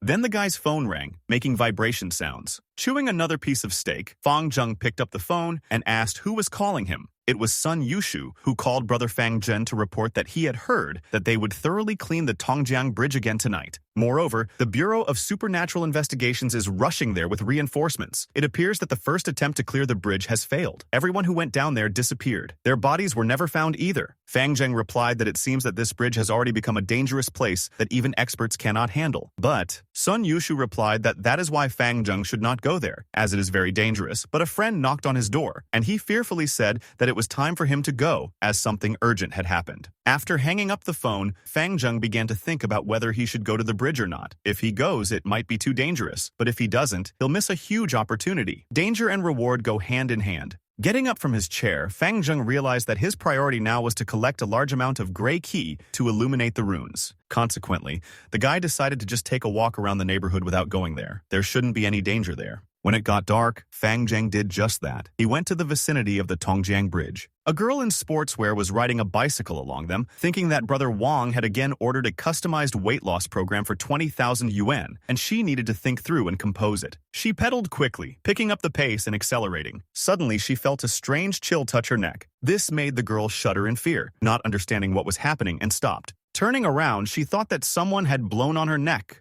but there was no one behind her, except for the dark alley. Exhaling, the girl thought that she had scared herself and calmed down. But when she was about to move on, she saw in front of her a little boy playing with a ball. The girl wondered why such a small child was playing with a ball on the street in the middle of the night. Then the girl drove up to the boy and asked why he was here alone. Where were his parents or other family members? But the boy, without answering, took his ball, lifting it from the ground. And then he quickly began to run away, turning into a dark corner. The girl, looking at this, thought that this child was very strange. And then she got on her bike and continued on her way, thinking that most likely this boy lives nearby, so there's no need to think about it. The girl continued to drive along the dark street when she again heard the sound of a ball hitting the wall. Having driven a little further, she met that child again. This time he kicked the ball, causing it to fly into the wall. Then the girl drove up to the baby again and asked why he was here alone. She clarified by asking if the boy was lost, but he stood silently with the ball in his hands. And then he began to run away again, turning another dark corner. The frightened girl tried to understand what just happened. Getting on the bike, she said that she shouldn't have said so much and began pedaling at great speed to get home faster. But then she again heard a strange knocking sound.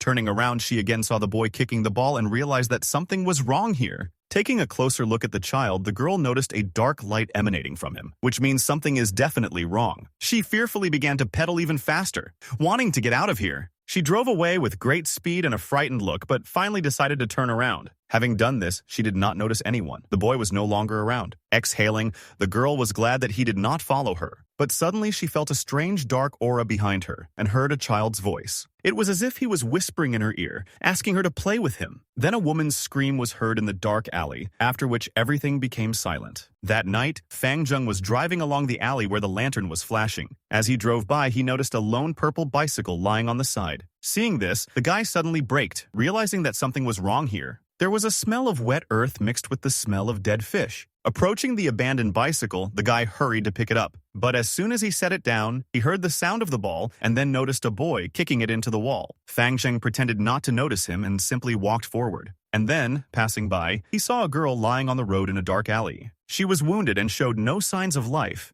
Then a ball rolled to the guy's feet, hitting him. And then behind him, he heard a child's voice asking Fang Zheng to play ball with him. The child's hand began to reach towards the guy, but he suddenly stepped sharply on his ball, causing it to burst. And then Fang Zheng took out a sword and, swinging it, replied that he would rather play with his mommy. The blow of the sword hit the ghost and he began to scream. But Fang Zheng told the boy not to leave. He wanted to play, which means they will play. After which he directed the energy of the Golden Warrior seal, which exorcises the devil, directly at the ghost. This power was able to destroy the ghost completely. His gray Qi instantly flew out of the disappearing ghost and flew straight to the human skin scroll that Fang Zheng always carried with him. The guy then said that this ghost didn't even cover up the stinking smell of fish coming from his body. Did he really think the guy wouldn't notice he was a ghost? This boy may have been one of the victims who fell from the Tongjiang Bridge, but he still shouldn't have harmed an ordinary person. He did something terrible, which is why the girl's body lay on the road. Fang Zheng decided that he had to call the police for her sake, since he could not leave her on the street. But then a strange whistle and approaching steps were heard behind. The guy immediately became wary and realized that it was something dangerous. Fang Zheng realized that he needed to escape. Otherwise, he would not be able to wash away his suspicions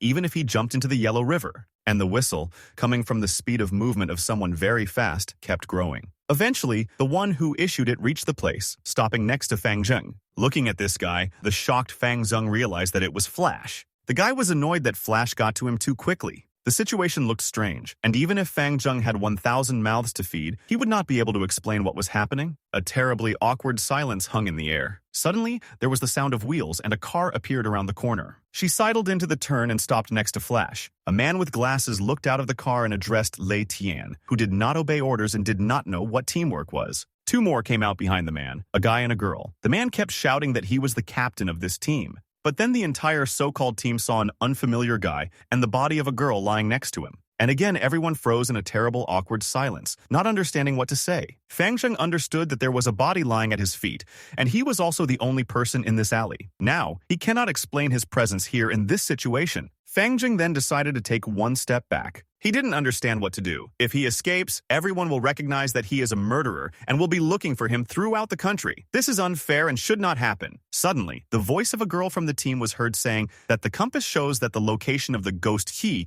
it previously pointed to is now ahead, and it is the first level heavenly dog ghost Qi. The body lying on the ground has a weak ghost Qi response. They were one step too late, since the ghost did this to her before they even arrived here. Hearing that the girl suspected a ghost, Fang Zheng happily thought that he was saved. Because this girl proved Fang Zheng's innocence, he was ready to praise her like an angel. But then, Flash turned to the guy and asked if he was also a newcomer, who also awakened his body and bloodline on a night in a blue moon, and then asked what training camp Fang Zheng was in. The guy didn't understand what Flash meant, but he continued to say that Fang Zheng was very cool for being able to destroy the level 1 heavenly dog ghost by himself. Fang Zheng was thinking, what does it mean to have a training camp that recruited someone? It looks like the government is trying to stop these superhumans from going wild, so they've rounded them all up to control them. What is a heavenly dog? Is this really the level of classification of ghosts? Flash, looking at Fang Zheng, thought that his mysterious face resembled a proud and lonely swordsman from ancient times. He thought that all specialists were lone wolves. And Fang Zheng thought, what would happen if he said that he was not one of the members of their camp? Will he really be attacked and then handed over to the country? But for now, Flash's team began to carefully load the body into the machine. In parting, Flash, calling Fang Zheng a bro, said that if his team doesn't make it on time and if he doesn't mind, why doesn't Fang Zheng go with them to the Tongjiang Bridge? Fang Zheng had this strange feeling that something bad would happen if he refused Flash, so he agreed. It would probably be best if he went with them to find out what was going on. Moreover, in a group, it is always safer than alone. As the car continued to drive towards the bridge, Fang Zheng thought that he should not let them reveal his secret. Having arrived at the scene of the incident, the guys noticed a large number of doctors who were saving the military. Fang Zheng asked himself, why are there so many people here? Are they all superhumans? The only thing that can be said is that judging by the number of people, something terrible happened here. But there are many more of these people than Fang Zheng thought. Now he can be easily exposed, so he needs to find a chance to escape. Suddenly, the sound of rapidly flying Qi was heard. Immediately, 2 QI were added to Fang Zheng's scroll. The guy was happy that he had 2 QI just like that. And then, covering his hands with his face and trying to hide his joy, the guy decided to calm down. Otherwise, he would give himself away. And now he seems to have gotten into a wolf pack, so he definitely can't attract their attention.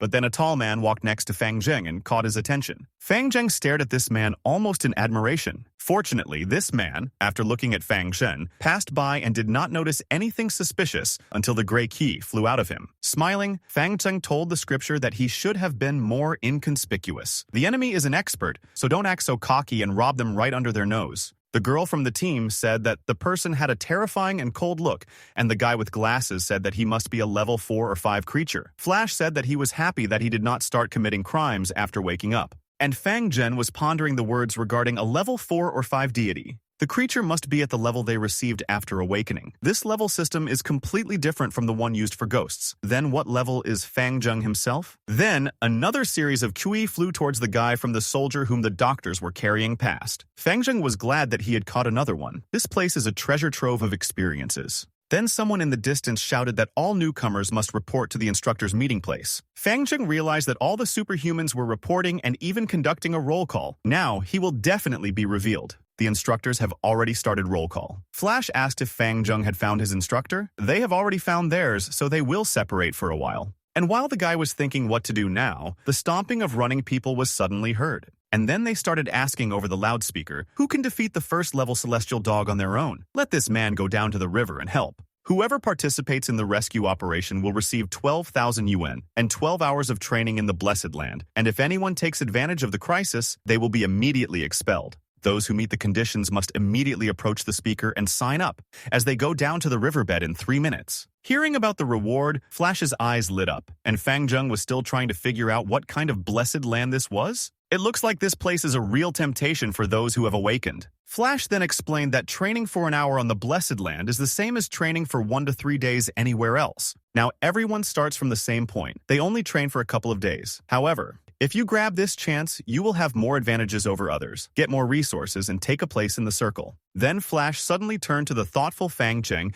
and said that he needed to sign up, but the guy understood that he was a husky hiding among the wolves. What will he do if he is exposed? But then one of the volunteers came out. This is a brilliant newcomer, Shui Xincheng. He awakened as a level 2 rookie. His strength is enough to defeat a level 1 heavenly dog. Then another genius, Zhao Boyuan, appeared. He also awakened as a level 2 deity. Suddenly, a girl named Liu Qing came out. Not only did she receive a second-grade awakening, but she also encountered the supernatural immediately after awakening and destroyed a ghost. She is kind of a genius, since according to the instructor, to reach the second level, an ordinary person needs to train for a month. Therefore, you have to constantly train. After 3 minutes, the man asked if there was anyone else besides these 3 volunteers. Is there really no one else? Then they will start the operation right now. But then the man heard someone addressing a guy and saying that he was able to kill a level 1 dog. He himself saw this recently. Will he really miss such a great opportunity and not go there? People who heard these conversations began to whisper, realizing that among them there was an expert who was hiding in the crowd. Fang Zheng realized that all the attention was on him and tried not to respond to the attacks, but he himself was very angry with Flash,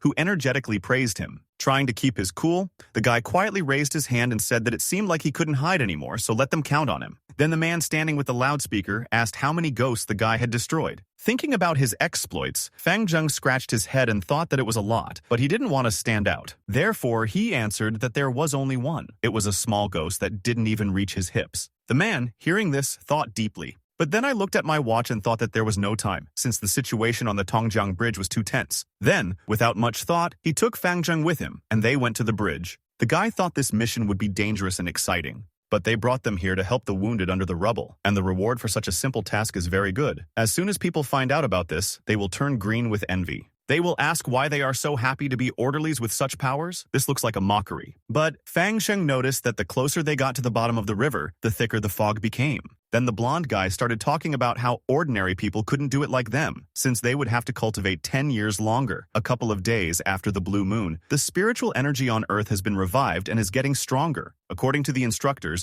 the average awakened can reach his level if he trains for 7-8 months. And for prodigies like them, 2 to 3 months is enough. Fang Zheng thought about the spiritual energy, which, according to the guy, began to be reborn. What's happening from the supernatural to the awakened ones? Is it all because of the revival of spiritual energy? Shui Xincheng supported Zhao Boyuan's words, saying that they could really catch up in 2 to 3 months. Fang Zheng thought that it seemed like those who had awakened were cultivating by relying on spiritual energy. They don't use the same method as Fang Zheng. He is not awakened, and he does not have the powers from the bloodline. His thoughts were interrupted by Shui Xincheng, who asked Liu Qing what plans she had for the future. The girl replied that she wanted to become a level 9 deity before the second descent of the blue moon, discover the secrets of the quark, and become a novice rider. Fang Zheng was surprised that the blue moon would descend for the second time and even the third. It seems that this moon began to revive spiritual energy 10 years ago. That's why there are so many veterans in the Bureau of Supernatural Investigations. and they didn't start acting openly until the blue moon actually arrived a couple of days ago. No wonder Fang Zheng had encountered so many experts and masters. He didn't understand this at first, as his previous judgment was that those who awakened with powers were all-powerful from the beginning. Then, in the fog at the other end of the river, an explosion was heard. All the guys were instantly alert when they heard this sound. Hui Xincheng, looking at his friends, shouted, trying to find out what was going on. The next second, the ground under my feet began to tremble. Fang Zheng, trying to resist, began to guess what these tremors were. Looking back, the guy realized that all this was due to the explosion that had just occurred. This means that the dam upstream was blown to pieces. Zhui Xincheng immediately ran away, saying that he did not want to die here. It began to dawn on the boys that these tremors were occurring due to water gushing into the river. Boiwan and Lu Qing's thoughts coincided, and they thought that it was most likely better for them to run away too. But then Fang Zheng noticed something curious. There was a strange bright light shining at the bottom of the river, and then Gray Qi flew out of him. As usual, she flew into the piggy bank of Fang Zheng, who was happy about it. Then 3 more Gray Qi flew out from a distance. They all joined the scripture again. But this was not the end. There was more and more Gray Qi. And Fang Zheng was happy that he had broken his record for collecting 4 runes at once. But then the guys noticed that human figures were approaching them. These were the soldiers who went down to the riverbed,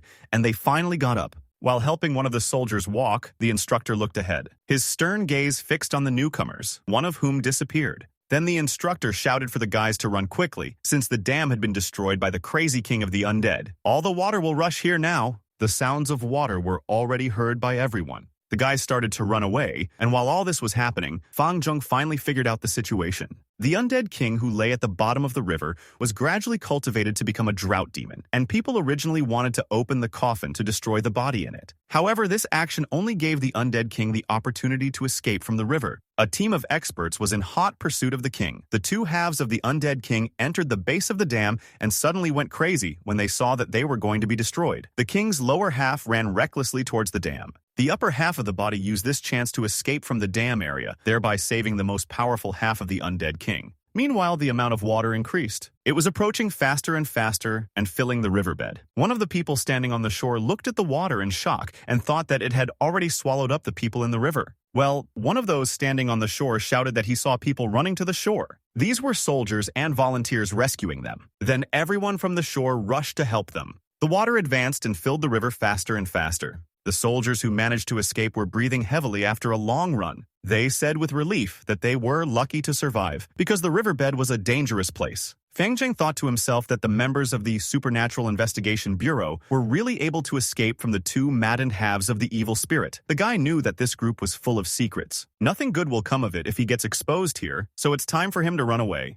And while everyone was alarmed, there were no traces of Fang Zheng in this place. Approaching the house, the guy was glad that he had hit the jackpot, so he hurried to his room to see how many runes he actually had. As Fang Zheng walked down the corridor, he heard the voice of a girl reciting a poem, and then a second voice saying that Jiao Bao was not speaking properly. But the girl replied that she seemed to have caught a cold while she slept last night, and now her throat was sore, so she asked her friend to pour her some warm water. But Chen Tong replied that Jiao Bao hid under the blanket and watched TV series, and then ate her chips and a half cake. Fang Zheng, hearing these arguments, chuckled, remembering that these night owls always make a mess instead of sleeping. They have already moved on from what happened and are having fun again. Then, the sound of an elevator ascending was heard. Fang Zheng became wary, wondering who could be here so late. But the elevator doors opened and a girl in heels stepped out. It was Officer Wei who was returning home. Fang Zheng looked at the girl and thought that she had to work so late at night again. It must be very difficult to be a police officer. Having come to his senses, the guy remembered that it was time for him and began to open his door. But then Wei's voice was heard, who turned to the guy and thanked him for compiling a list of stories from last time. Fang Zheng replied that it was his civic duty to cooperate with the police, so she did not need to be so polite. He then added that he noticed that the officer always returned home late, but even if she is busy, you need to pay attention to your health. Wei replied that she would do so and thanked the guy for his concern. Then he replied that he would no longer interfere with her rest, and the girl said that he should go to bed early too. Then they separated, and Fang Zheng went to his room. Having opened the scripture, the guy counted 10 glowing runes. He was very happy because he became rich overnight. Therefore, it was good that he took a chance and went to Tongjiang Bridge. Then, Fang Zheng remembered that there were 10 people in the last tent, and he only received 5 runes. Maybe the Gray Qi associated with negativity and resentment has its own time limit. But don't think about it just yet. We need to decide what to improve now. The blood replenishment medicine needs to be upgraded so that it can later be used to cultivate everything else. The tendon and bone marrow transformation manuscript strengthens the body, and the yang power suppresses poison. These are ideal skills that are very necessary for fighting ghosts, but all that remains is to find a technique that destroys the ghostly illusion. When this is done, the three energies, spirit, ki, and mind, will gain their abilities. The last step is to confirm that the already improved volume can be upgraded. Thinking, the guy realized that 10 runes were not enough for his plans. He's still too poor. Fang Jing then prepared a medicine that was enhanced by the rune. Taking the bowl, the guy swallowed the contents, donkey skin gelatin, to improve his body and prevent coughing. Following this, a stream of energy poured out of the guy. He was quickly able to upgrade the Golden Mock Immune Shield to level 12. Once upgraded, this shield will be able to take on two forms, bells and membranes. The bell is a full form that has absolute protection. It has no blind spots, but uses a lot of energy and needs a lot of qi and blood to support it. Continuing his cultivation, Fang Jung began to accumulate energy, after which I used a membrane form that has DI 70% of the power of a bell, and all exposed parts of the body, such as eyes, mouth, ears, and so on, are weak points. They can break the membrane, but the energy consumption is low and can be maintained for a long time. After using this technique, Fang Jung decided to continue trying the 9 Yang Divine Power. This power uses the internal yang power, so this technique can only be practiced during the day when true qi can be drawn out. But then, the guy felt an unpleasant sensation inside himself. His body's reaction was very strange, and it looked as if he had been injured. The guy realized that yang power is still a thorn, so his attempts always end in failure. So now the guy thought he could only move on to the next step of the plan and see if he could further upgrade the volume he had already improved. But suddenly, Fang Jung came up with an idea. He was wondering if he could copy the actual volume manually and then update it a second time. This is something worth trying. Soon after, Fang Jung was able to copy the Golden Maha Immune Shield. Now he just needs to update this copy and hope it works. Fang Jung began improving the volume, after which the runes began to fade. Eventually, the upgrade was completed, and the guy now had 2 upgraded volumes. He was happy because he didn't think that the improvement would actually be successful, and it seems that the original 12 layers became 24 layers. If he continues, then after the 3rd enhancement there will be 36 layers, and after the 4th there will be 48. Then, it will quickly reach 100 layers, or even a couple hundred layers. The guy devoted the next 4 days entirely to cultivation. He completely improved the manuscript on tendons and bone marrow and innate gaigong, and improved the 2nd volume on the mock shield to 16 layers. But then Sun Yushu called the guy, asking if Fang Jung was okay after clearing the bridge. The guy replied that he was fine, after which Yushu, fearing that he was being followed, hung up. Fang Jung thought about the fact that the world is undergoing such supernatural changes, but the people around are still the same. How long are the authorities going to hide this? In the end, you won't be able to cover the fire with paper. Isn't it because they are hiding everything because there is a special bureau for these issues? Looking at the morning city through a large panoramic window, a thought came to the guy's head. He had not looked at the forums for a long time and had not received any news from the outside world. Having opened the site, Fang Jing read about the rebel mummy in the African Museum and about the ruins sealed by the military in Greece. After seeing the news about mummies, Fang Jung decided to read more. But the site returned a 404 error, not finding the file. Disappointed, Fang Jung became upset when he saw this legendary inscription again. Then the guy clicked on the second news about ruins in Greece. A lot of information came out about Greece and that tourism activities there were suspended, which is why tourists had to be detained. Looking at the screen, Fang Jing thought that the situation had really escalated. But then one headline caught his attention. It said that each country had sent documents to their travel agencies to evacuate their citizens and stop all tourism activities. And this title is even accompanied by a photograph of the people he recognized. These are extraction personnel from the Bureau of Supernatural Investigations. Lost in thought, the guy began to analyze everything he had read. But I still didn't understand what happened there. Being an ordinary citizen and not getting information is always a dead end when you try to find out more. In any case, the most important thing now is to become stronger. Only when he has absolute strength will he be able to cope with any problems in the future. Then the guy decided to go into the application and ask a question to some great mysterious old man from the delivery team, who last time gave him advice. The guy asked if he had found the martial arts manuscript he promised to find, but he was told that this store serves 4 courier companies. The user then apologized for taking so long to respond and said that he had finally managed to find the spiritual martial arts manuscript, followed by saying that ordinary people rarely take it because it is dangerous. But Fang Jing replied that he had already taken 12 volumes from their store, so everything was fine. Then the sender said that he would deliver it tomorrow, which made Fang Jing happy. Suddenly, the guy saw the news that the Tongjiang Bridge had resumed its operation, and Fang Jing wondered, does this mean that the bridge is now completely safe? Then Fang Jing decided to go to Tongjiang Bridge and scout out the situation. Maybe you can get some more gray qi. The guy called a taxi and headed to the right place. Looking out the car window, he was surprised because he didn't see a single person from the Bureau of Supernatural Investigations. It looks like the bridge is indeed safe again. Moreover, the radio silence associated with the Tongjiang Bridge makes one think that these major events and the damned explosion never happened. Perhaps this is just the work of the Bureau of Supernatural Investigations. Speaking of which, supernatural events often occurred inside Zhou City. It is so incredible that the King of the Undead also appeared. If this is the case, then what is happening in the remote, inaccessible villages outside Zhou City? How are they doing? The only recent news was the bride, whose body was found in an unknown coffin. This post was published on a blue moon night. Fang Cheng thought that it happened high in the mountains. Then the guy decided to go out and walk around the area. He told the taxi driver about this so that he could drop him off early. Coming out of the taxi, the guy thought that danger and opportunity were two sides of the same coin. Therefore, if he gets a chance, he will go to the urban village. Then his phone vibrated in his pocket. Taking it in his hand and reading what was on the screen, the guy realized that Godachdog was calling him.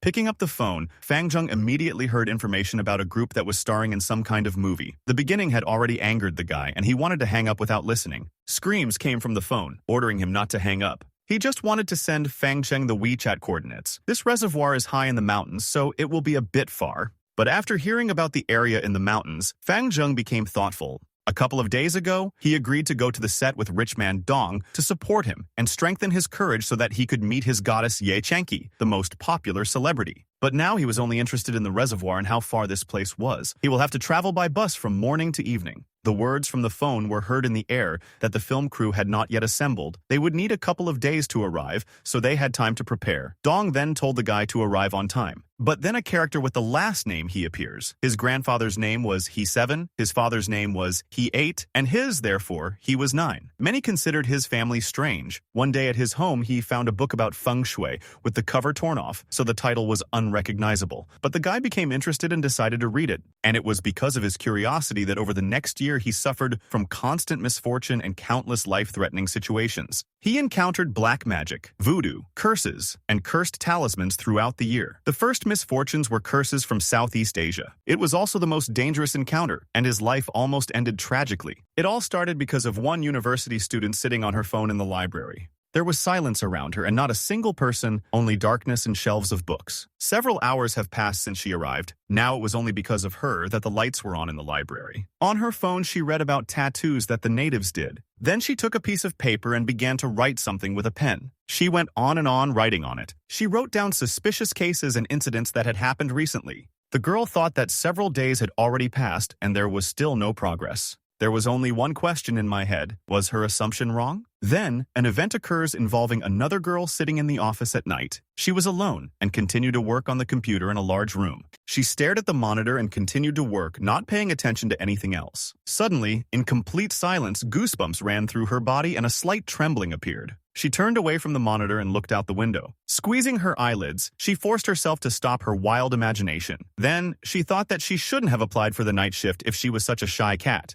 But why does it always seem to her that there is someone in the corridor? And she always feels that icy eyes are looking at her. Rising from her seat, she slammed her hands on the table and screamed. Then she heard a voice calling her name, saying that Dufeifel needed to stop scaring herself. Suddenly, the girl heard someone's steps and froze in horror. She looked in the direction where the footsteps were coming from, but saw nothing. The dark corridor through which the sounds were heard remained empty. The girl asked in fear, "Who is there?" Could it be the security guards patrolling the building? Maybe they're walking down the corridor. But no one answered her. The corridor was still quiet. The girl suddenly realized in fright that the sound had disappeared. Then she again angrily and fearfully asked, "Who is there?" Suddenly there was a sound from the clock, warning the girl that there were 5 minutes left until the end of work. Trying to relax, she put her head in her hands, convincing herself that everything was fine. But strange steps were heard again from the corridor. The girl raised her head in fear and became wary. Seeing strange shadows, she realized that something had returned. The sound was getting closer, and the girl once again asked, "Who was there?" But I didn't hear anything in response. There was silence in the corridor again. The girl wondered why the sound disappeared again.